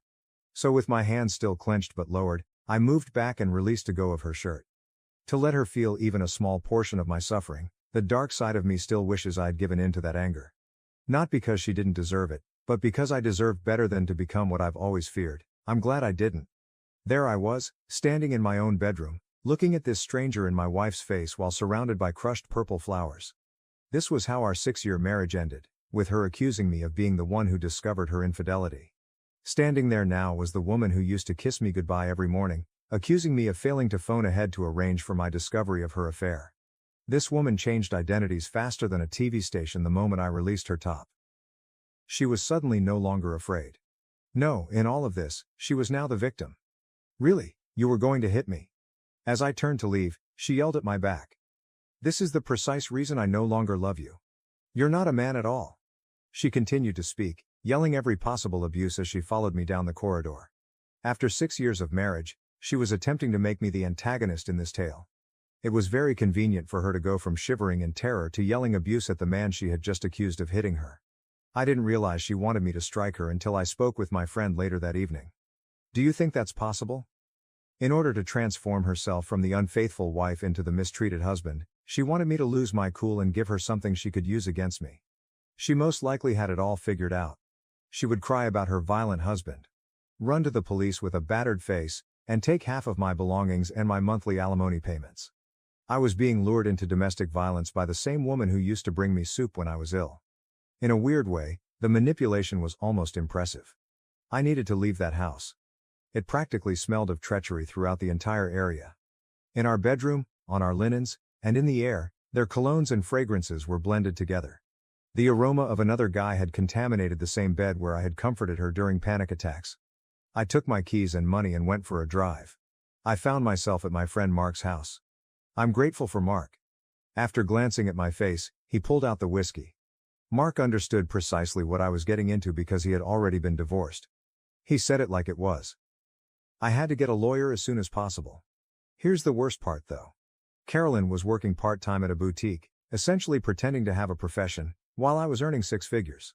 That meant I might have to pay this dishonest woman alimony in my state. Every month the same lady who had just slept with another man might deplete my finances.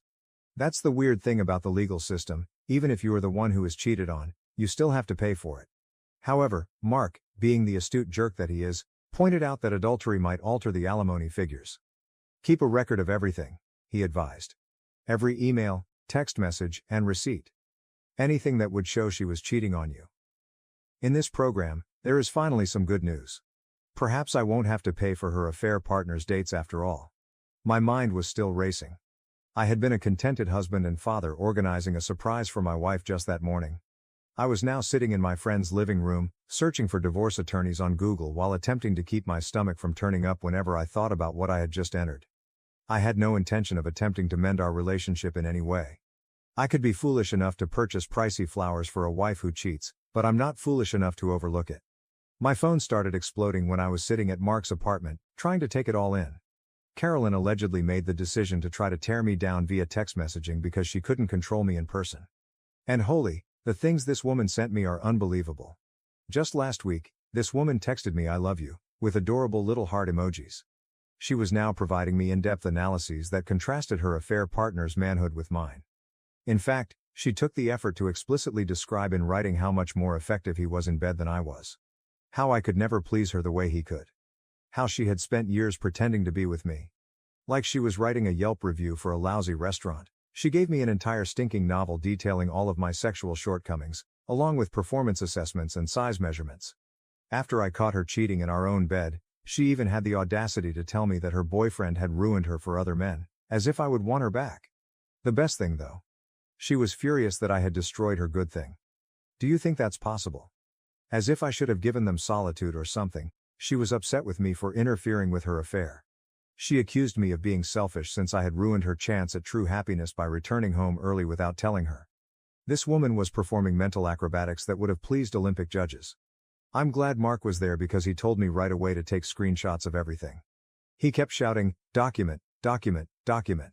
And he was absolutely correct. I saw those tiny message bubbles begin to go away, one by one, not even a minute after she had finished her big tirade about her fantastic affair partner and my alleged flaws. I suppose she finally understood that when your husband earns 3 times as much as you do and a divorce is imminent, it might not be the best idea to write down your admission of infidelity. She resorted to using the same old slurs after erasing all the proof of her affair. She called me all the names in the book, but she made sure to keep her afternoon actions out of the conversation. The speed at which she shifted from boasting about her affair to acting as though it never happened was actually rather astounding. It was like witnessing someone attempt to remove evidence from a murder scene as those texts vanished in real time. Unfortunately, she was unaware that I had screenshots of every single item. She may have erased the texts, but she was unable to erase the truth or the images of them that were now securely saved in the camera roll of my phone, ready to prove to a divorce judge why I shouldn't be required to pay this lady any alimony at all. That evening, Mark proved to be a wealth of information regarding divorce. He guided me through every step I needed to take, from gathering proof to protecting my financial accounts, in between shots of whiskey. That night, I hardly slept at all, just mentally reliving everything while I browsed through my phone's evaluations of divorce attorneys. The 2 weeks that followed were a haze of meetings with various lawyers. Some appeared to have barely passed the legal exam, while others sought retainers that were more expensive than my automobile.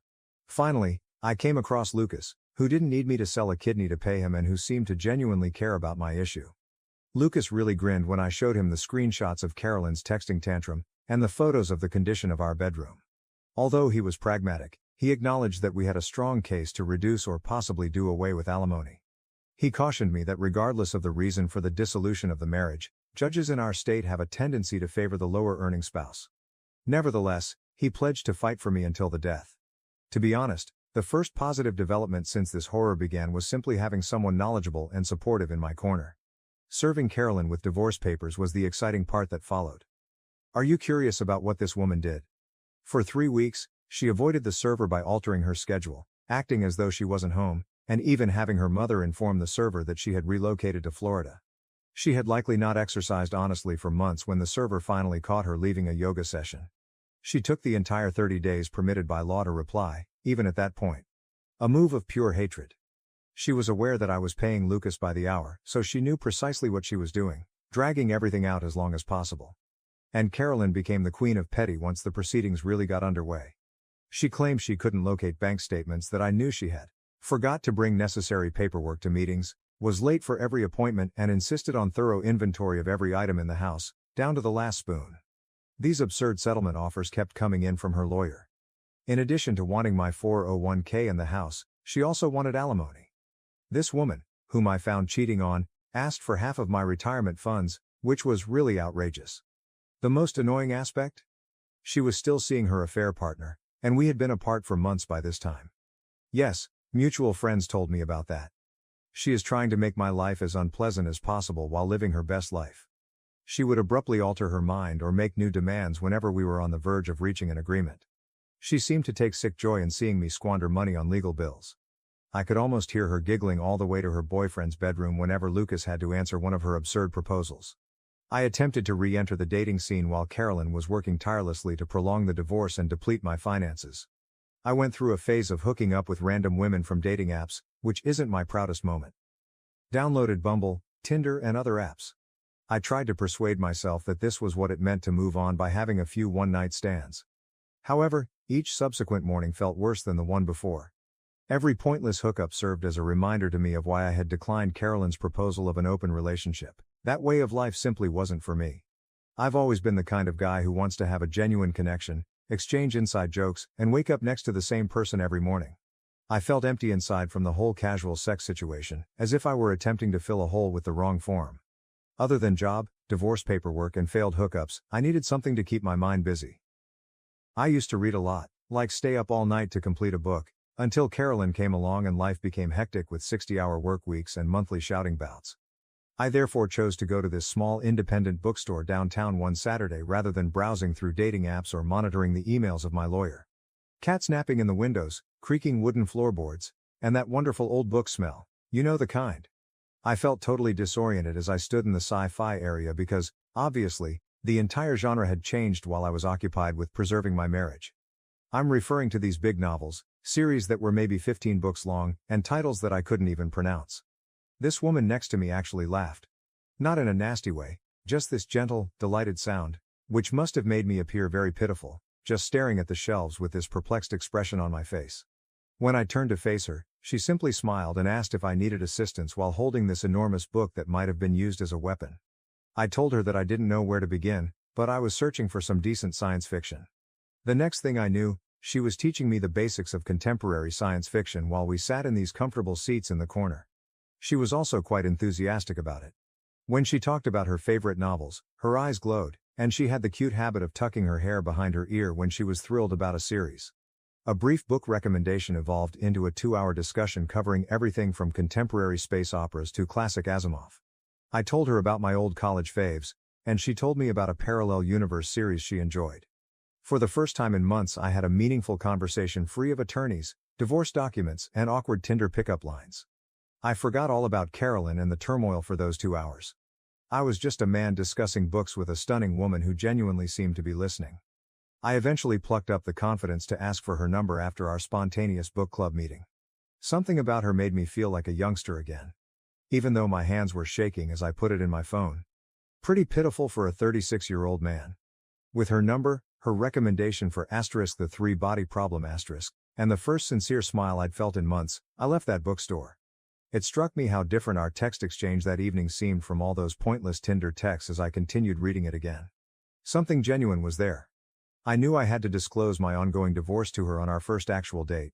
I had mentally practiced this exchange a dozen times, anticipating her to flee when I brought up my insane soon-to-be ex-wife.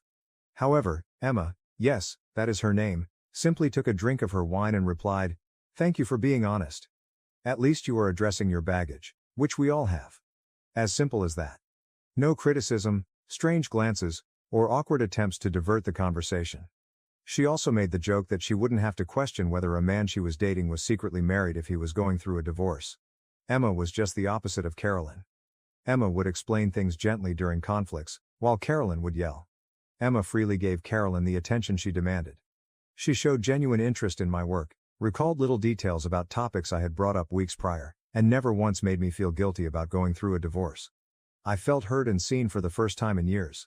The finest aspect. When we first met, I wasn't even trying to find her. In a bookstore, 2 people connected over science fiction without the use of dating apps or friend hookups. This stuff cannot be made up. After 5 months of dating Emma, I was completely smitten. She made me feel comfortable in every way, including sending me book recommendations while I was at work, leaving little notes in the books she lent me, and paying attention when I shared my day. However, Carolyn continued to put up obstacle after obstacle in the divorce process. She would always come up with a new way to drag things out whenever I thought we were almost done. Missing signatures, contested assets, suddenly remembered joint accounts. You name it, she tried everything. Emma was quite patient during this entire ordeal. She never complained about being with a technically married man or put pressure on me regarding the divorce. She would simply support me during the annoying phone conversations with Lucas and reassure me that this would also pass. I was at last beginning to feel content once more, not content to merely act that way. Naturally, everything went totally haywire at that same moment. I had just spent a wonderful Saturday with Emma. After shopping and eating lunch at this adorable tiny cafe, we were returning to her car in the mall parking lot. We were discussing what movie to watch that evening as the sun was going down. I'm listening to her giggle about something one moment and then everything in my life erupts into pandemonium. This engine screamed like if someone had stepped on the throttle pedal, and I heard it before I saw it. As I turned to face the sound, I saw that this car was speeding directly at us, primarily toward Emma. I grabbed her arm out of pure impulse to pull her away, but I wasn't quick enough. Her leg was clipped by the automobile, and I watched in horror as it simply broke. I will never be able to forget the sound of her bone cracking and her scream. I tried to protect her body with mine as I slid down with her when she fell onto the pavement. I was about to dial 911 when I heard the tires squealing once more. The car's engine was still roaring as it backed up after colliding with another car. It dawned on me then that this was no accident. This driver was attempting to strike us once more. Emma's leg was bent at this terrible angle and she was crying in agony. I knew that if I didn't move her, we would both die. With my pulse racing so fiercely I felt it could burst, I grabbed her by the arms and pulled her between two parked cars. Every time she moved, she cried out in agony, but I had to continue. The car slammed into the cars we were hiding between as it charged forward once more. Every auto alarm in the area was activated by the crash's extreme violence. At this moment, people were yelling and racing toward us from all directions with their phones out. The entire parking lot was in disarray, with people shouting, car alarms going off, and Emma sobbing beside me. I swear to God that time stopped as the driver's door opened. Carolyn was there, getting out of the car as if she were going to a dinner party. She appeared just like she had when I last saw her at our lawyer's office, but now she had a crazy expression in her eyes that I had never seen before. With her hair styled flawlessly as usual and wearing the same blazer she used to wear to work, she appeared as though she hadn't just attempted to kill two people in broad daylight. It was made much more horrifying by the stark contrast between her normal appearance and what she had just done. This was my soon-to-be ex-wife, who had reportedly been monitoring us and decided that if she couldn't have me, she'd rather see me dead. This wasn't just some drunk driver or random road rage incident. She intentionally targeted Emma, who had never done anything but make me happy again, in her attempt to kill me. Something shattered inside of me when I heard Emma's whimpers of anguish and looked at her fractured leg. She had recently attempted to murder an innocent lady whose only crime was dating her soon-to-be ex-husband. So this was no longer just about Carolyn and me. Fearful that Carolyn might have a weapon or try to complete what she started, I kept one eye on her while holding Emma close to keep her calm. It was like watching someone change into a monster in front of me when Carolyn got out of that car. I hadn't been married to this woman for 6 years. Even the woman I had caught cheating in our bed wasn't this one. This was something very different, a furious being posing as my ex-wife. I was hit hard by the reality of what had just transpired. In fact, Carolyn had made a deliberate, planned attempt to kill us, not in a moment of rage. She must have followed us, waited for the perfect opportunity, and then made a conscious attempt to run us down in the middle of the day. I honestly believed she was going to try to complete what the car hadn't been able to achieve when she began to approach us, her heels clicking on the pavement like some kind of twisted countdown.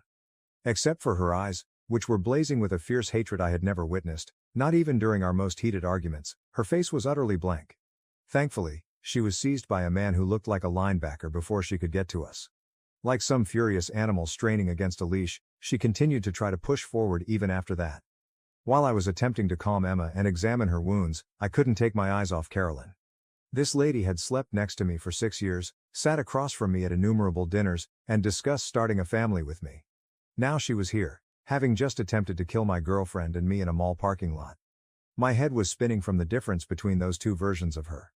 When someone you once loved enough to marry tries to kill you, how do you handle it? An ambulance arrived after the police, who were siren blaring.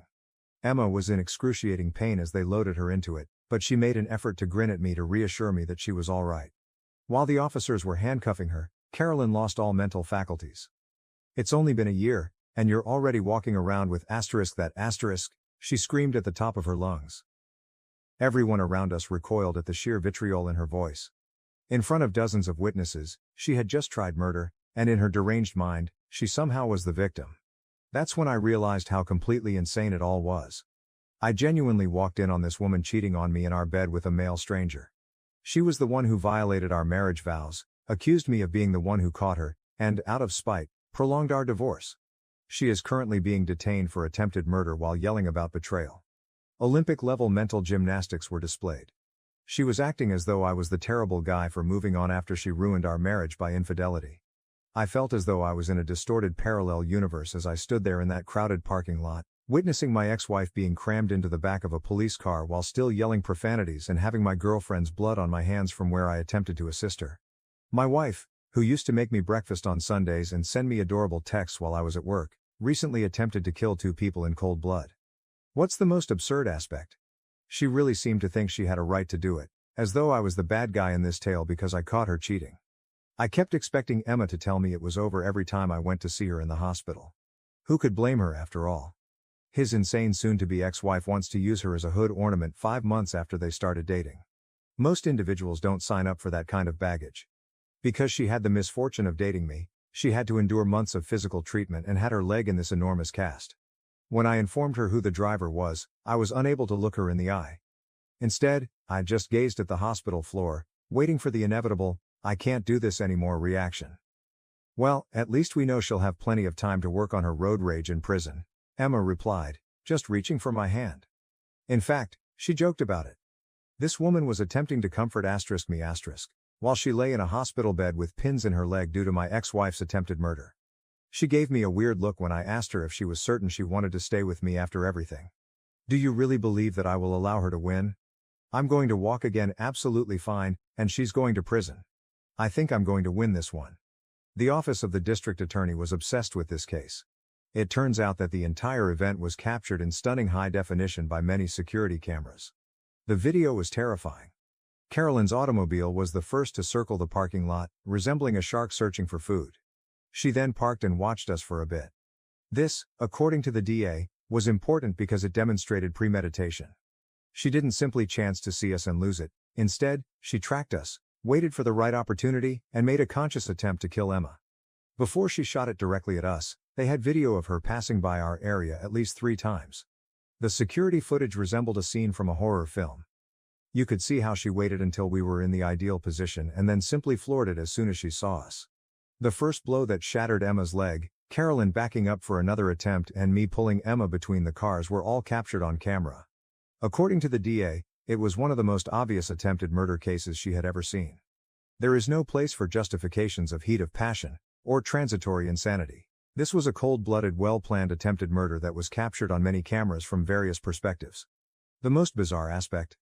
Before attempting to kill us, she can be seen on the video inspecting her makeup in the rear-view mirror.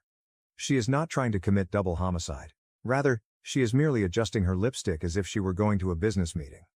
This, according to the prosecutor, was another nail in her coffin because it demonstrated that she was fully conscious of and in charge of her actions. She wasn't a woman who lost her temper out of jealousy. Rather, she meticulously prepared to kill her ex-husband's new lover and meticulously applied cosmetics for her subsequent mugshot. Because, evidently, plotting to kill your ex's new girlfriend is more important than dividing up the china collection, the entire divorce process was put on hold. For months, I alternated between the courthouse, the hospital where Emma was recovering, and my job. Initially, my supervisor was kind, but I could tell his patience was running thin after I had to leave work for legal reasons 10 times. My ex-wife couldn't tolerate the fact that I moved on after she cheated, so I was living in the courthouse, burning through PTO like crazy, and spending hours with prosecutors. The trial itself was akin to witnessing a master lesson in the art of incarceration. Prosecutors have an ever-increasing mound of evidence. First, there were the security cameras, which showed Carolyn attempting to assassinate Emma from 6 distinct perspectives. The parade of witnesses followed, and it appeared like everyone in the parking lot had stayed to testify. This wasn't an accident, according to the stories of the soccer mom who witnessed the entire incident while carrying groceries, the teenager who captured it all on his phone, and the retired police officer who seized Carolyn before she could complete her task. This was an open-air murder attempt. Even though Emma's leg was still in a cast, she looked amazing on the stand. Without crying, she recounted her experience of seeing the automobile approaching, the agony of her leg breaking, and the fear of knowing Carolyn was returning for another attempt. I also had to testify, telling the jury about the threatening texts, the divorce drama, and how I discovered Carolyn cheating. Carolyn sat there the entire time, wiping tissues at her eyes and attempting to look regretful. The jurors saw through it all. The verdict found it guilty on all counts, including reckless endangerment, aggravated assault with a deadly weapon, and attempted murder. However, things became frustrating when the 12-year sentence was announced. She only has that. She was sentenced to 12 years for premeditated attempted murder, but if she behaved well, she may be released much sooner. Her entire, "I'm so sorry, I wasn't thinking clearly," charade was bought off by the judge. She sobbed as she described how she lost control and deeply regretted her actions. As I sit there, I consider how she looked at her makeup before attempting to murder us. I was given the following explanation by the prosecutors. First-time offender, no past record, expressed regret, etc. But really, 12 years? She made a cold-blooded attempt to kill 2 people. She planned it, tracked us, and if the bystander hadn't stopped her, she would have tried a 3rd time. Emma might have passed away. I might have perished. Additionally, if Carolyn behaves well in prison, she might be released in less than 10 years.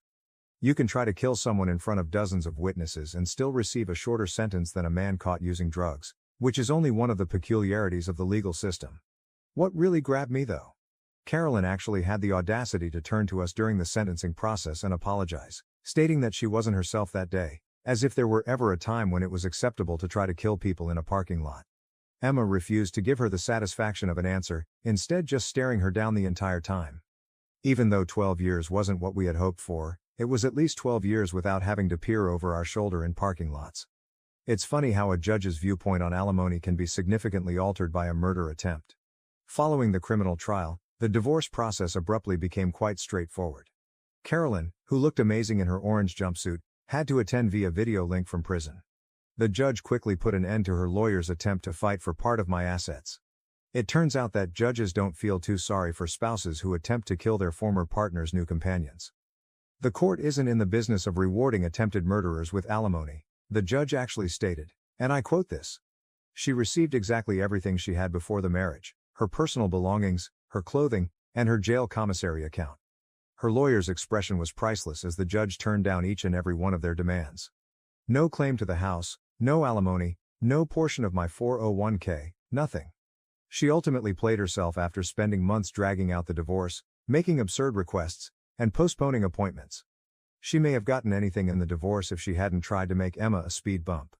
Rather, she received divorce papers that essentially stated, "You get nothing," and a prison cell. However, I was unable to remain in that flat. Too many memories of that guy walking in on her. They were always there when I walked through the bedroom door.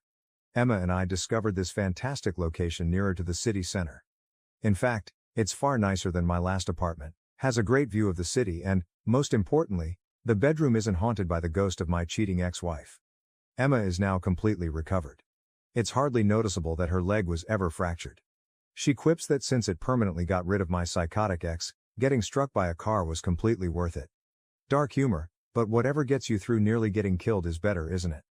I occasionally question whether I could have prevented all of this. Perhaps when she began picking fights over nothing, I should have recognized the warning signs. When she declined to continue couples therapy, perhaps I should have fled.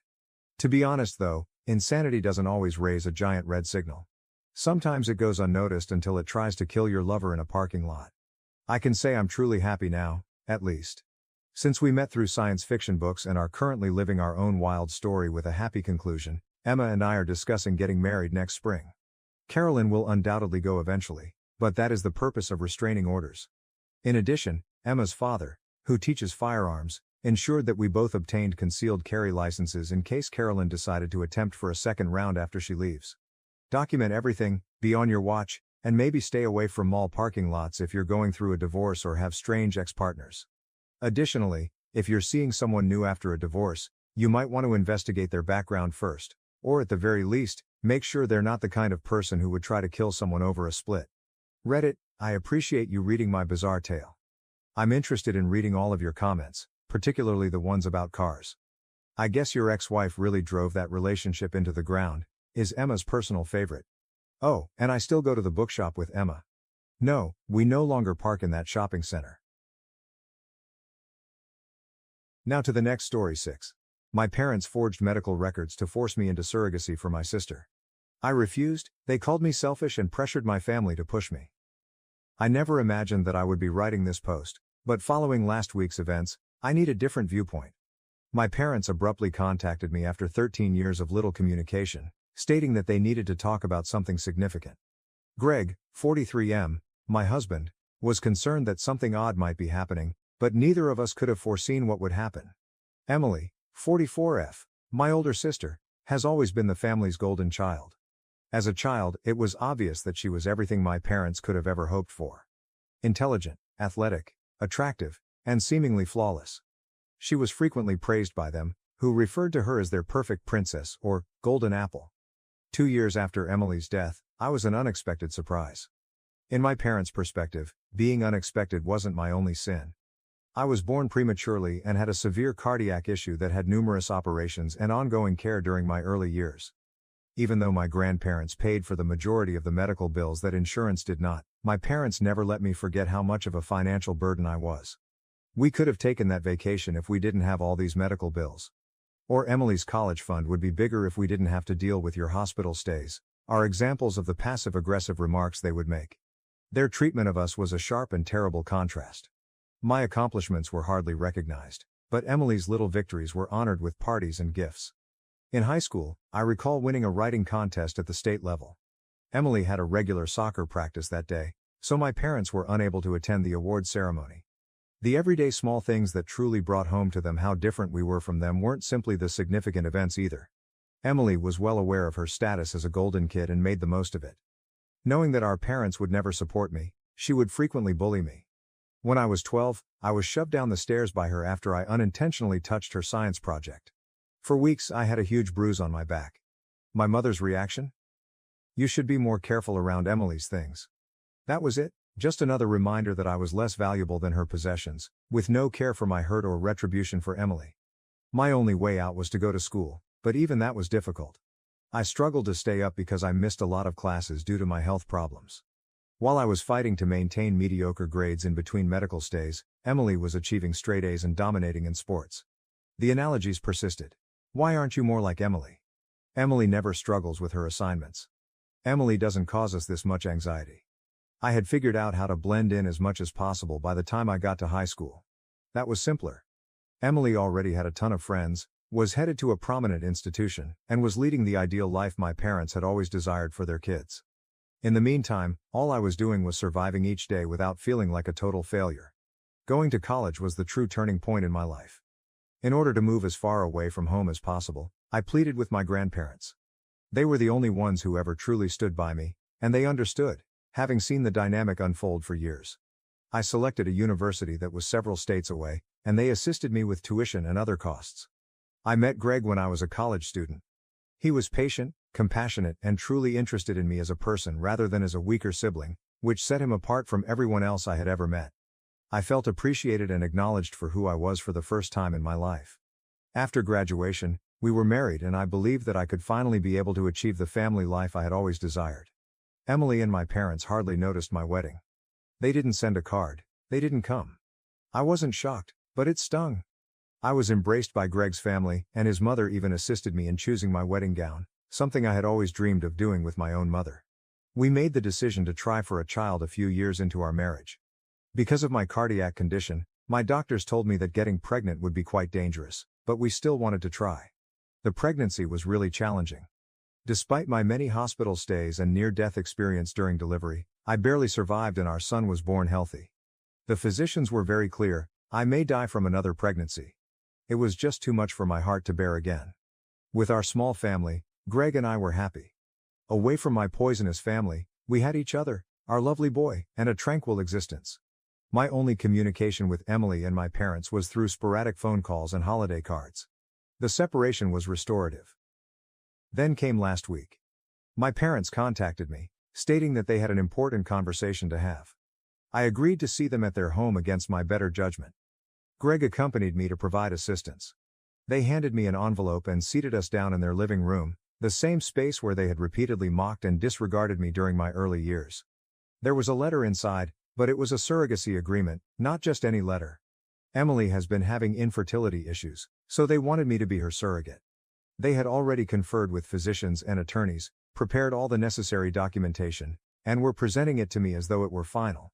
As though I had no say in the matter. I was taken aback. They were aware of my cardiac condition. They were aware that I had almost passed away when giving birth to my own baby. They were aware that I could die from another pregnancy. However, they didn't care about all of it, they just cared about providing Emily with what she desired. My mother started crying as I attempted to explain that I was physically unable of doing it and that physicians had specifically advised against getting pregnant again. She cried, "How can you be so selfish? Emily has always wanted to be a mother, this is her only chance." My father added that after everything the family had done for me, I owed them something. What had they done for me? What specifically had they done to make me feel unworthy for the rest of my life? My grandparents paid the medical costs they loved to hang over my head. Greg and his family provided me with the emotional support I required. My parents' sole constant behavior was to tell me that I would never be good enough to be Emily. With my mother's charge of selfishness still echoing in my ears, I sobbed as I left their home. Greg was incensed not only at their request but also at the way they totally disregarded the possibility that I might die. He advises me to stop communicating with them as they have shown beyond a reasonable doubt that they are indifferent to my welfare. I know in my heart that he is correct. This suggestion is cruel in addition to being unkind. As usual, they want me to sacrifice my life and maybe leave my son motherless in order to give Emily what she wants. However, I also feel guilty about it. Perhaps I'm being self-centered. Perhaps I do owe them. Perhaps this is my opportunity to finally show them how valuable I am. Even though I am aware that these thoughts are harmful, they continue to race through my mind. Since that day, I have not returned any of their calls or messages. Emily has begun contacting me as well, with false statements like, "Family helps family," and, "I would do this for you if the situation were reversed." Should it be a little bit out of her way, she wouldn't even offer to drive me to school. My son is on my mind all the time. If something were to happen to me while I was pregnant, he would be the one who would suffer the most. He needs his mother and is innocent in all of this family drama. How can they expect me to risk leaving my child an orphan in order to satisfy Emily's demands? Am I being self-centered? I've been told throughout my life that I'm bad for prioritizing my own needs. However, this is now about my son, my husband, and my life, not just about me. But I'm being tormented by guilt. I need a different viewpoint. Is it incorrect of me to decline to serve as my sister's surrogate? Should I put myself in danger to fulfill her desires? How can I handle the manipulation and guilt? Update 1. A week has passed since my last post, and things have gotten far worse than I anticipated. My family's calls and messages haven't stopped vibrating on my phone. Emily has been sending texts that manipulate emotions non-stop. This is my final opportunity to have my own child, and I've always wanted to be a mother. Remember how I always looked out for you when we were kids? She even dared to ask. That one almost made me laugh. She must remember our early years quite differently than I do. She sent a particularly nasty email yesterday, saying, "Mom was right about you. You always thought about yourself." I suppose that almost dying while pregnant is merely a pretext for not assisting me. It was a powerful blow. Instead of treating my near-death experience as a valid medical issue, they are exploiting it as proof of my selfishness. Even worse are my parents. I'm ruining Emily's sole chance at happiness, Mom has been telling any relative who will listen over the phone. She is portraying me as this cold-blooded monster who refuses to assist her dying sister. However, Emily is not dying. She is simply unable to conceive naturally. They're behaving as though Emily's wish to have a biological kid is more significant than my actual risk of dying. This morning, Dad sent me a message that truly went too far. "You've always been a letdown, but this is a new low. This is your way of repaying us for giving you life. By denying your sister the experience of being a mother." I wanted to reply that they didn't really give me life. My grandparents were the ones who covered the cost of the medical treatment that kept me alive, and they almost lost it due to carelessness several times when I was a toddler. Greg is enraged. I dissuaded him from driving to their house and confronting them. Even though I would have loved to watch him reprimand them, I informed him, they're not worth it. Rather, we engaged in a lengthy discussion about our future. Greg reminded me, this isn't just about you anymore. It has to do with our son. He might lose his mother as a result of what they're requesting. Nobody has the authority to force you to take that risk. Of course, he is correct. I feel no remorse for turning Emily down when I see our son. He needs his mom to be well and living. We have made the decision to act decisively. Let's start by blocking all of their numbers, including Emily's, Mom's, Dad's, and even the flying monkeys they called after me. My grandparents are the lone exception, and they have always been accepting and encouraging. Second, we're investigating legal safeguards. Greg fears they may try something desperate because of their antagonistic behavior. Next week, we're meeting with a lawyer to go over our choices. I will always be perplexed by their claim to be family and their utter disregard for my life. However, I'm over my guilt. I will no longer allow them to control me. A mother who would put her life in danger to appease individuals who have never truly shown her love is not worthy of my son. Thank you to everyone who left a remark on my previous post. You made it clear to me that I'm being a responsible mother and defending my family, not being selfish. Standing up to those who ought to have protected you in the first place is sometimes necessary. I'll provide another update if something noteworthy occurs, but hopefully this will be the last one. With my true family, my spouse and son, who genuinely appreciate my existence, I'm prepared to go on. Update 2. I've blocked everyone for 2 weeks now. I assumed that was the last of it, but my mother managed to get in touch with me using a temporary number. Just the two of us, not Greg, need to talk. I consented to meet at a nearby cafe even though every instinct told me not to attend. For obvious reasons, I picked a public spot, and Greg was waiting in his car nearby in case something happened. She began talking about Emily's melancholy and how she's dying of the anguish of not being able to have children as soon as I sat down, in what was obviously a prepared speech. No, how are you? No recognition of their prior actions, just a direct focus on Emily's misery. My mother pushed a business card across the table and said, "The doctors say this is her last chance. According to one fertility expert, you two are a fantastic fit. They are able to keep a careful eye on your cardiac health." She dismissed it as if it were a minor annoyance when I brought up the fact that my own doctors, who have been aware of my medical history for years, have expressly prohibited me from getting pregnant again. Doctors are constantly too cautious. According to Emily's specialist, the risks are controllable. When Mom began discussing family legacy and how Emily should be given more genetic inheritance than I did, the discussion took an even more sinister turn. She did say that, after all, I've heard the same arguments about my being a flawed child my entire life. She replied, "I should have known you'd be difficult about this," as I got up to go. "Emily has always made you envious. This is your opportunity to at last take action for the family." I felt oddly at ease as I walked out of the cafe. I finally saw my mother clearly for the first time, not as a parent who didn't love me enough, but rather as someone who never considered me a person, only a tool to be used for Emily's gain. Greg inquired about how things went on the way home. I informed him of my mother's remarks about family legacy and her rejection of my health concerns. After a period of silence, he said, "You know what? They're not worthy of you? They have never done so." He is correct. They are unworthy of me, my forgiveness, or another opportunity to harm me. I've given my mother one last message. I won't put myself in danger or leave my child an orphan because of Emily's wishes. We will not be talking about it again. Don't get in touch with me again. Tomorrow, I'm going to change my number. Sometimes quitting the game completely is the only way to win. Update 3. My father began sending increasingly threatening messages from various phones a week after the cafe incident involving my mother. I was particularly drawn to the most recent one. "Your mother is devastated. Emily is in pieces. You have given us no other option, even if we didn't want to do this. There are repercussions for actions."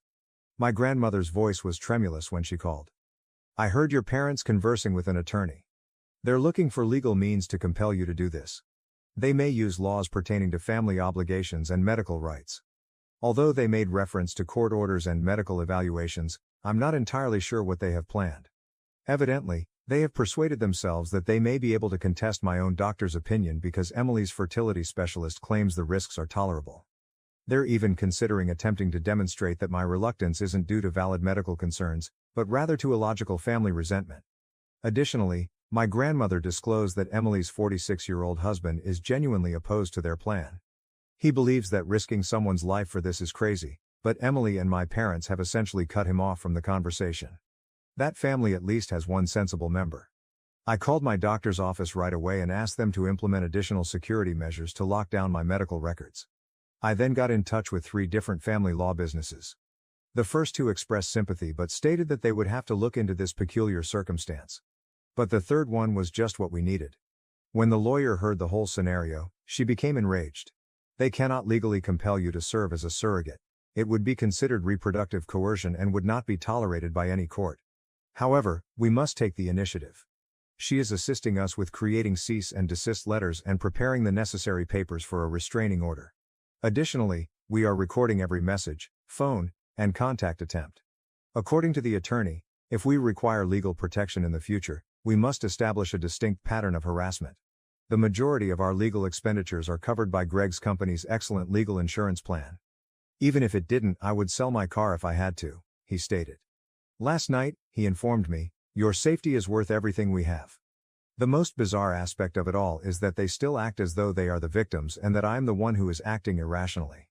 As if compelling someone to put their life in danger is some sort of admirable sacrifice, my mother reportedly informed my grandma that sometimes love means making difficult choices for the family. I'm exhausted, so exhausted. But I'm no longer scared. Let them play their games and try their legal threats. Truth, the law, and real medical proof are all on my side. Above all, I am supported by individuals who sincerely care about my life and welfare. Update 4. The legal threats began 2 weeks ago, and now my whole extended family is involved in this nightmare. During their recent family get-together, which I was obviously not invited to, my aunt from Texas called yesterday and sobbed about having to see Emily endure yet another unsuccessful IVF effort. The most unsettling aspect? The story has been entirely altered by my parents. My cousins claim that they're telling everyone that I'm just using my heart ailment as an excuse because it has significantly improved. They've even implied that I'm declining because I want to see Emily suffer because I'm envious of her success. The cryptic Facebook postings that my mother's sisters have begun sharing about selfish family members and the value of sacrifice for family were what truly caught me off surprise. Everyone in the family is aware of who they are referring to, even though they aren't specifically addressing me. I've received messages from some distant relatives I haven't seen since I was a child expressing their disappointment with my decisions. My cousin Sarah, 39F, is the one bright spot in all of this. She personally contacted me to express her anger with everyone's actions. She wrote, "I recall how they treated you as a child. They're being crazy. Don't let them guilt you into this." At the next family get-together, she even volunteered to talk about her personal encounters with my parents' partiality. These flying monkeys are unaware that last night Emily's husband spoke with Greg in secret. He fears that because of all this harassment, Emily and my parents will end up in legal hot water. He attempted to reason with them, but they aren't listening to anyone because they are so focused on achieving their goals. I've already made up my mind. I wrote a mass email to my entire extended family last night that had only the medical facts about my heart problem, along with a statement from my cardiologist on the risks of getting pregnant again, without any drama or accusations. I concluded it by saying that my lawyer would handle any further harassment and that I would no longer discuss surrogacy. Then, with the exception of my grandparents and cousin Sarah, I blocked every member of my family. Greg assisted me in creating new social media profiles for close friends only, using a different identity. It's strangely freeing, but it seems like entering witness protection. Yesterday, my youngster questioned me about why we no longer see Grandma and Grandpa. I told him that sometimes we have to avoid individuals who don't respect our limits, even if they are family, even if it breaks my heart. After giving it some consideration, he remarked, "Like when Tommy at school doesn't stop when I say no." Children are more capable of understanding than we realize. I've learned from this whole experience that my true family isn't always the folks with whom I share DNA.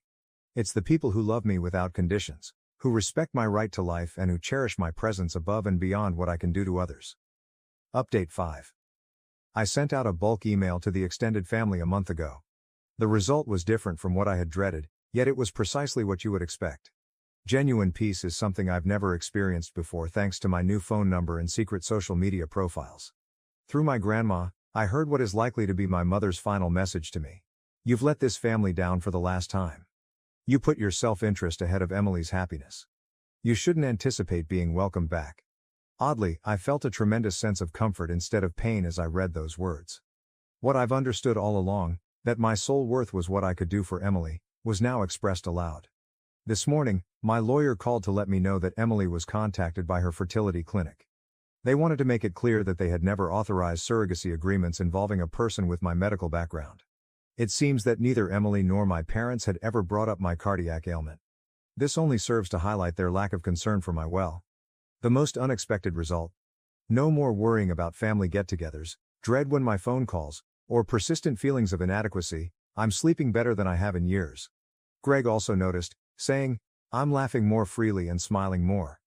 In this brand new, drama-free setting, our youngster is flourishing. We began Sunday board game nights as a new family tradition last weekend. I had a profound realization as I sat there and watched him laugh with Greg. This is how family should feel: secure, affectionate, and welcoming. Sometimes my grandmother comes to visit, but she always makes sure my folks are unaware. Last time, she brought old pictures of me as a baby that I had never seen before. As I looked at them, I saw a contented little girl who had no idea that she would spend decades attempting to win affection that ought to have been given without conditions. I'm finally providing the protection that little child needed from those who never valued her. She deserved better. I want to express my gratitude to everyone on Reddit who helped me along the way. Your remarks made it clearer to me that defending myself was a matter of survival rather than selfishness. You showed me that a true family doesn't require you to sacrifice yourself for them. If you're wondering whether it's wrong to shield oneself from a toxic family, the answer is no. Your limits are legitimate, your health is important, and your life has worth. Walking away from folks who don't love you enough can sometimes be the bravest thing you can do. Since there is really nothing else to say, I will no longer be updating the story. I've closed the chapter on my dysfunctional family. With the family I've chosen, the ones who genuinely want me to live to read them, it's time to concentrate on writing fresh, healthier chapters. But hold on, shortly after I posted this update, two surprising events occurred. First, my lawyer received a legal letter from Emily's fertility clinic. As it turns out, my parents tried to conceal my heart ailment by falsifying my medical records. A report regarding this unlawful effort at medical fraud is already being filed by the clinic. The second was that Emily's husband had had enough. In the family group chat, he revealed how my parents and Emily had conspired to conceal my illness from the doctors. He disclosed that Emily was aware of my near-death experience while I was pregnant, but she had purposefully kept it a secret from everyone. The response from the extended family was prompt. Suddenly, the aunts and cousins who had been disparaging me stopped talking. My Texas aunt apologized over the phone, claiming she was unaware of the effort at medical fraud. Since then, a number of family members have stopped communicating with my parents and Emily, describing their behavior as completely illegal. Last week, Emily's husband filed for divorce because he couldn't stand being married to someone who would commit fraud and endanger her sister's life. My parents' flawless story about their precious child was ultimately shattered by this. Emily and my parents have been banned from all of the medical facilities that are associated with the reproductive clinic. According to my attorney, they might be subject to severe legal repercussions for their effort at medical fraud. Seeing their flawless facade fall apart after their own deeds were exposed feels like poetic justice. Even though I never sought retribution, all I wanted was to be left alone. You are truly set free by the truth. For those who wanted an update on the repercussions, let me say that sometimes people who spend their entire life controlling other people end up controlling themselves. Emily and my parents did this to themselves. I'm simply living my best life with folks who genuinely appreciate it while keeping a safe distance. Reddit, thank you. Your assistance has been amazing along our journey. When I initially wrote about the demand for surrogacy, I was overcome with self-doubt and remorse. Your remarks gave me strength and demonstrated to me that true family is about more than just blood. It's about love and respect. This community demonstrated that strangers can occasionally offer greater support than one's parents. I will always be appreciative of the way you gave me freedom and a voice. Now to the next story 7. Parents pressured me to forgive my brother for his affair with my ex-wife and her pregnancy. Then demanded I support them financially. My wife, Amy, 26F, cheated on me with my brother, Jake, 26M, which is why I, 34M, recently got divorced. My family did choose them over me, and yes, that did happen. But karma had other ideas. To help you see how my entire life culminated in this awful betrayal, let me begin from the beginning. Jake, who was born when I was 8 years old, was always the golden child while I was growing up in suburban Boston. In the eyes of our parents, Robert, 58M, and Sarah, 56F, I seemed to vanish. Although they weren't particularly nasty, I was undoubtedly treated as an afterthought. This reality was pounded home to us during our entire upbringing. I can still clearly recall winning my first science fair in 6th grade. I devoted months to creating a functional model of solar system dynamics, replete with orbital calculations and revolving planets. I received first prize and a special commendation for mathematical precision from the judges.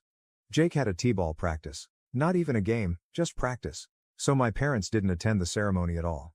The walls of our living room were covered with Jake's participation ribbons, while my award remained unopened on the mantle for a week before vanishing into the basement. Our entire childhood was shaped by that. Jake's C+ grades were celebrated, but my straight A's were met with distracted nods. My mother first expressed concern that Jake could feel bad about his regular classes as a result of my enrollment in the advanced placement program. Jake received a new automobile for his 16th birthday to help build his confidence, according to Dad, whereas I had to start working part-time at 16 in order to earn money for college and buy my own clothes. Graduating from high school was very difficult. Instead of seeing me get my graduation and give my valedictorian address, my parents spent most of the ceremony photographing Jake playing in the stands when he was just 10 years old. Jake was whining about being bored, so they didn't hear me announce my MIT scholarship. A celebration dinner for Jake's early baseball season was transformed into a party.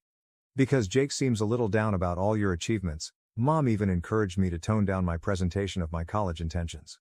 I scarcely noticed that I had been accepted to MIT on a partial scholarship because Jake had recently made the junior baseball team.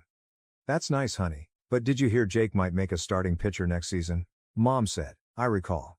I came to the realization that nothing I ever did would be sufficient at that point. I served as the practice child, the test subject for Jake, their actual parenting endeavor. With my scholarship, the money I saved from 3 part-time jobs, and the resolve to never look back, I set out for MIT at the age of 18. Jake had a summer league game the day I moved into my dorm, so my parents left early. They didn't even assist me with unpacking. Those were life-changing college years. I was evaluated entirely on my own merits for the first time. Upon discovering my aptitude for software architecture, I immersed myself in computer science and finished with honors.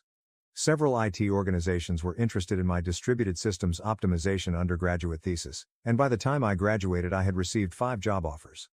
A part of me still hoped that things may improve, so I picked a promising company in Boston. In part because it was near home. I was in charge of my own development team within 2 years, and by the 5th year, I was the youngest senior developer in the company's history.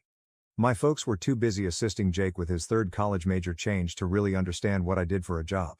4 years ago at a tiny coffee shop close to my workplace, the real turning point in my life occurred. Amy and I met there. While completing her teaching degree, she was working as a barista. She somehow managed to recall each regular's order as well as a personal characteristic. She acknowledged that she had been writing encouraging notes on my coffee cups for weeks before she eventually consented to go out with me.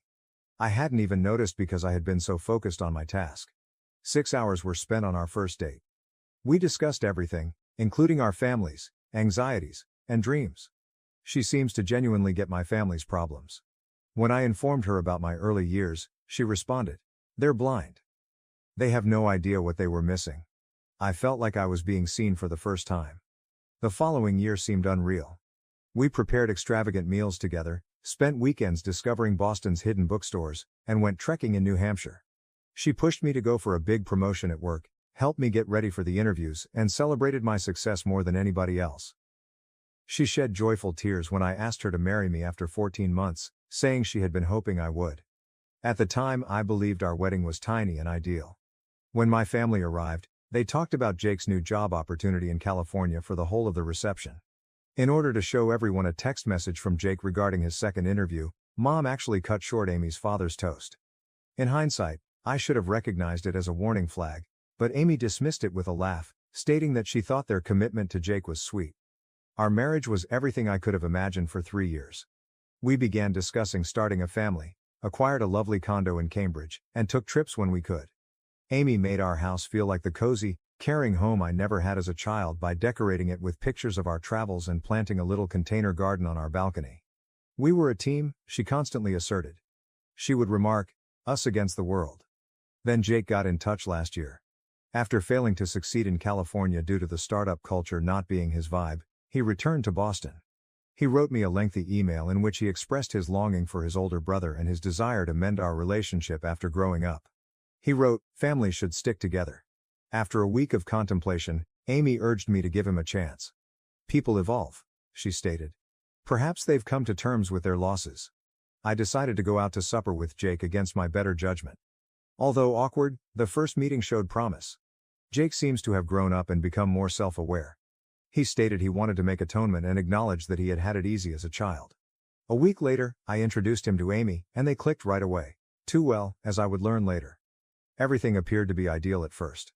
A couple of times a week, Jake would stop by for dinner. He seemed genuinely interested in my work, brought wine and entertained us with tales of his exploits in California.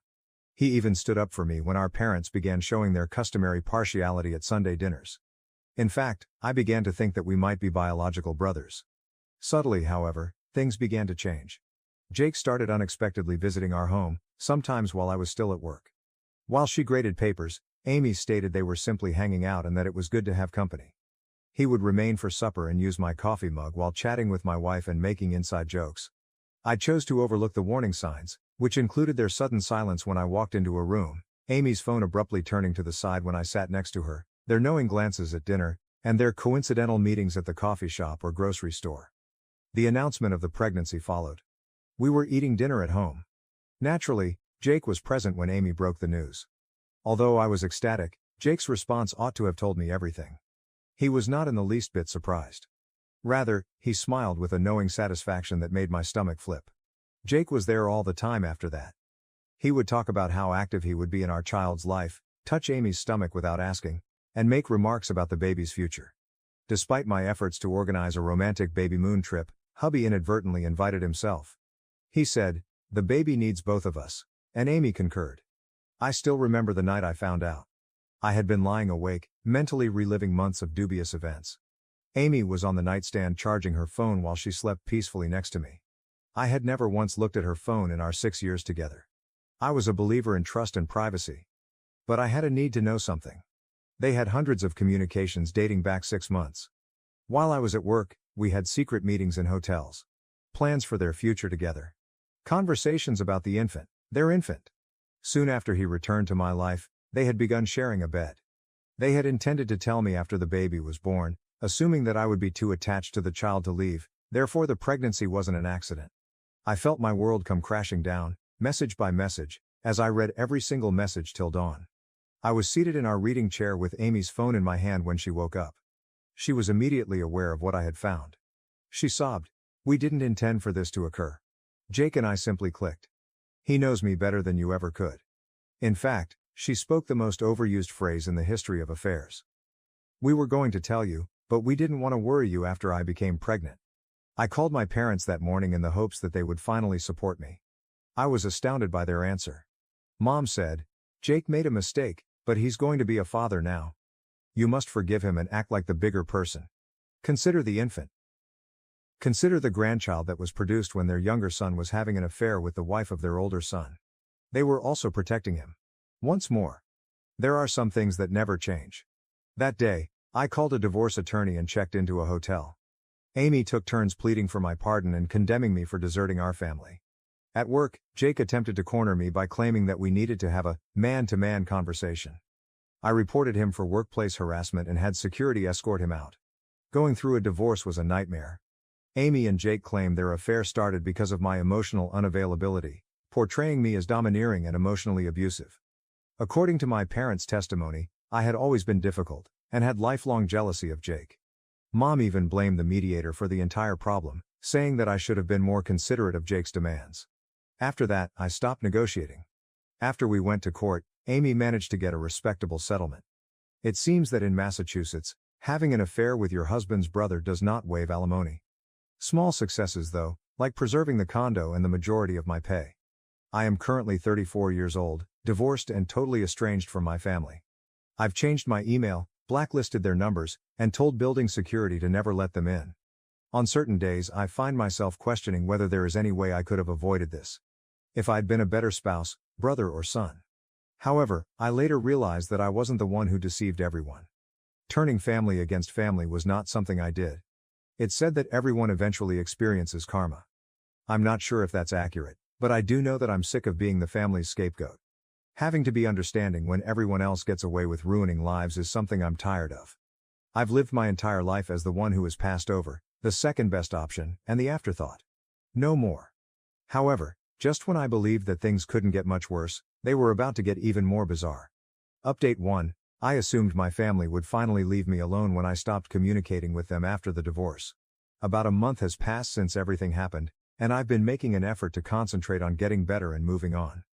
However, it seems that they had different ideas. When our office receptionist messaged me yesterday morning while I was in the middle of an important meeting with my development team, she said that my mother, Sarah, was in the lobby and insisted on seeing me. She reportedly spent more than an hour there, telling everyone she just needed to talk to her son. Since my team had seen Jake's prior incident at work, they could tell how uneasy I was. After ignoring her and carrying on with my job, my phone began to ring with calls from unidentified numbers. It seems that my mother had enlisted a number of family members to attempt to contact me. I thought it might be work-related when I finally answered one phone, but it was my Aunt Linda, 54F, with whom I hadn't spoken in years. Not even bothering to say hello, she began, "Your brother and Amy are really struggling. Jake still hasn't found a job, and the settlement money is running low. Well, no one wants to hire him after that. Jake's reputation appears to have been ruined by his affair with Amy, which somehow made its way into his professional network. After doing background checks, a number of prospective employers withdrew their offers. I couldn't help but notice the irony. For once, his actions had tangible repercussions. This is where it becomes ridiculous, though. In addition to purchasing groceries and paying their rent, my parents have also been paying for Amy's prenatal medical expenses. My father's retirement funds are being depleted and they are now in a panic as they run out of money themselves. Their remedy? They want me to provide financial assistance for the woman who deceived me and the brother who ruined my marriage. My mother didn't just show up at my office, she had a plan. She chose to ambush me at work since she knew I wouldn't return their calls. After threatening to stay until closing time, she launched into a prepared speech on forgiveness and family responsibilities when I eventually made my way down to the lobby to handle the problem. She easily forgot that I had to pay for my own college education when she remarked, "Your father and I have always provided for both our sons. It's time for you to take charge and support your brother during this difficult time." What I was hearing was unbelievable. A rough patch. My wife became pregnant after he had an affair with her, and he attempted to claim the child as his own. That is a purposeful set of decisions, not a tough stretch. She foolishly responded, "Well, if you had paid more attention to Amy's needs." Before I phoned security, I interrupted her and urged her to go. I loudly announced in the lobby that I was leaving my own brother and his unborn child behind before she left. Despite their support, a number of my co-workers found this to be humiliating. Jake sent me an email later that evening. In order to get around my blocks, he had made a new account. Half-hearted apologies and barely disguised requests for financial assistance were mixed together in the email. He wrote about the difficulties Amy was having with her pregnancy, something I was unaware of, how they were unable to pay for appropriate medical treatment and how the stress was impacting my future nephew or niece. The attachment, a sonogram image, was what truly drew my attention, even though the manipulation techniques were clear. They were attacking me emotionally with their unborn child, the result of their affair. In an attempt to take a new tack, my father arrived at my apartment complex the following day and pretended to be there only to talk. I declined to let him in when the front desk called. Then for 2 hours, he stood in the lobby telling everyone who would listen how his successful son was causing his brother's family to suffer. Since then, I've had to inform the management of my building of the circumstances and ask them to bar any of my family members from entering. I don't see any other choice, even though it's awkward to publicly discuss my private issues in this way. Additionally, the harassment has spread to social media. On Facebook, Amy has been making vague accusations against me, claiming that she was abandoned throughout her pregnancy by her emotionally unavailable husband. Adding his own remarks about how some people need to step up and take responsibility, Jake has been reposting these posts. He seems to be unaware of the irony of discussing responsibility while pleading for freebies. I find it infuriating how they have twisted this story. They portray me as the bad guy since I didn't provide for the folks who deceived me. They seem to believe that I have a duty to save them from their own mess, simply because I'm succeeding professionally. I've started keeping a record of everything, including emails, problems at work, and posts on social media. According to my lawyer, if they try anything legal, we could need it. She is especially worried that they would attempt to use the legal system to obtain more support. The worst thing? I've received messages from certain family friends and distant relatives encouraging me to put family first and be the bigger person. They don't seem to realize that Jake and Amy ruined my last remnant of a family. Even though I'm steadfast in my resolve to not assist them, the persistent harassment is wearing me down. To cope with all of this, I've been seeing a therapist, and I'm thinking of searching for a new job in a different place. Although I don't like the idea of fleeing, I'm at a loss on what to do to find serenity. My own family has descended to a level I never imagined, but here we are. They are not merely pleading for assistance, they are attempting to intimidate and coerce me into giving money to the same individuals who ruined my life. I get a feeling that this isn't over yet. Desperate people do desperate things, and they're growing desperate. Update 2. Suddenly, my former partner's attorney sent me a notice. Jake and Amy were trying to sue me for further support, citing increased medical needs and changed circumstances. My lawyer, who had been recording all of their harassment incidents, was enraged but ready. Last week was the scheduled court date. It was unreal to enter that courtroom. Amy was dressed to highlight her obvious pregnancy. Our parents sat directly behind them, looking smugly arrogant, while Jake sat behind her in our father's old suit. First up was their lawyer, who told a story that almost made me chuckle. They claimed that because they had undervalued the emotional toll of the divorce, the initial payment was insufficient. They said that my pattern of workplace harassment had prevented Jake from finding a job and even implied that the stress caused by my vindictive behavior was putting Amy's pregnancy in jeopardy because it allegedly required specialized care because of high-risk issues. The way my lawyer responded was heartbreaking. She started by playing surveillance tape from my office building, which included my mother's theatrical displays, Jake's violent conduct, and Amy's attempts to enter through the rear door. She then presented social media evidence, including a detailed chronology of their campaign of online abuse. Their financial records were the true surprise. Jake had rejected multiple jobs as being beneath him, not because he was having trouble finding employment as a result of my pestering. For the court's pity, Amy had turned down a full-time teaching job in order to keep her jobless, pregnant woman status. Amy's prenatal records, which revealed a perfectly healthy pregnancy with typical expenses, were the most incriminating of all. They had been playing pawn with their unborn child. The judge was clearly upset. The judge interrupted their attorney when he attempted to explain that emotional discomfort warranted more help. Your client seemed to have committed perjury, counselor. Do you want to keep going in this direction? Their lawyer returned with a somber expression after a short break. Jake was pale, Amy was crying, and their united front had fallen apart. I was pleasantly surprised by the judge's decision. In addition to rejecting their motion, he also lowered my alimony payments by 60%. Parties who misuse the legal system are not viewed favorably by this court, he said. Mr. Smith seems to be the victim of a well-planned scheme to exploit him financially and emotionally. The fallout happened quickly. Amy decided she could work after Jake unexpectedly landed a job in retail. In their final message, my parents accused me of destroying Jake's last chance and assured me that they would never forgive me for abandoning my family. Citing irreconcilable differences regarding truthfulness, their attorney resigned from their representation. My organization increased security and barred them from the property. I learned that my parents had taken out a second mortgage to pay for legal bills, and that Jake and Amy were arguing over money all the time via common acquaintances. Finally, I feel like I can breathe. I can rebuild my savings thanks to the lower expenses, and I'm thinking about accepting a job offer in Seattle. Letting someone suffer the repercussions of their actions is sometimes the finest form of retaliation. However, I have a feeling that this story is far from over. Update 3. I want to start by thanking this community. I have remained strong during this entire fiasco thanks to your support and remarks. Here is what may be my story's last update. Aunt Linda, the sister of my father, unexpectedly contacted me a few weeks after the court triumph. I was interested enough to listen to her because she has never been involved in family conflict. A huge error. Trying to seem worried, she began, "Your father isn't getting any younger. His health is suffering as a result of all this stress." She continued by talking about how my parents would lose their retirement funds, how they had to refinance their home to pay for Jake and Amy's expenditures, and how families should stick together no matter what. She changed strategies when I didn't react with pity right away. Did you realize that every night your mother sobs herself to sleep? Even though they may have acted inappropriately against you as a child, they are still your parents.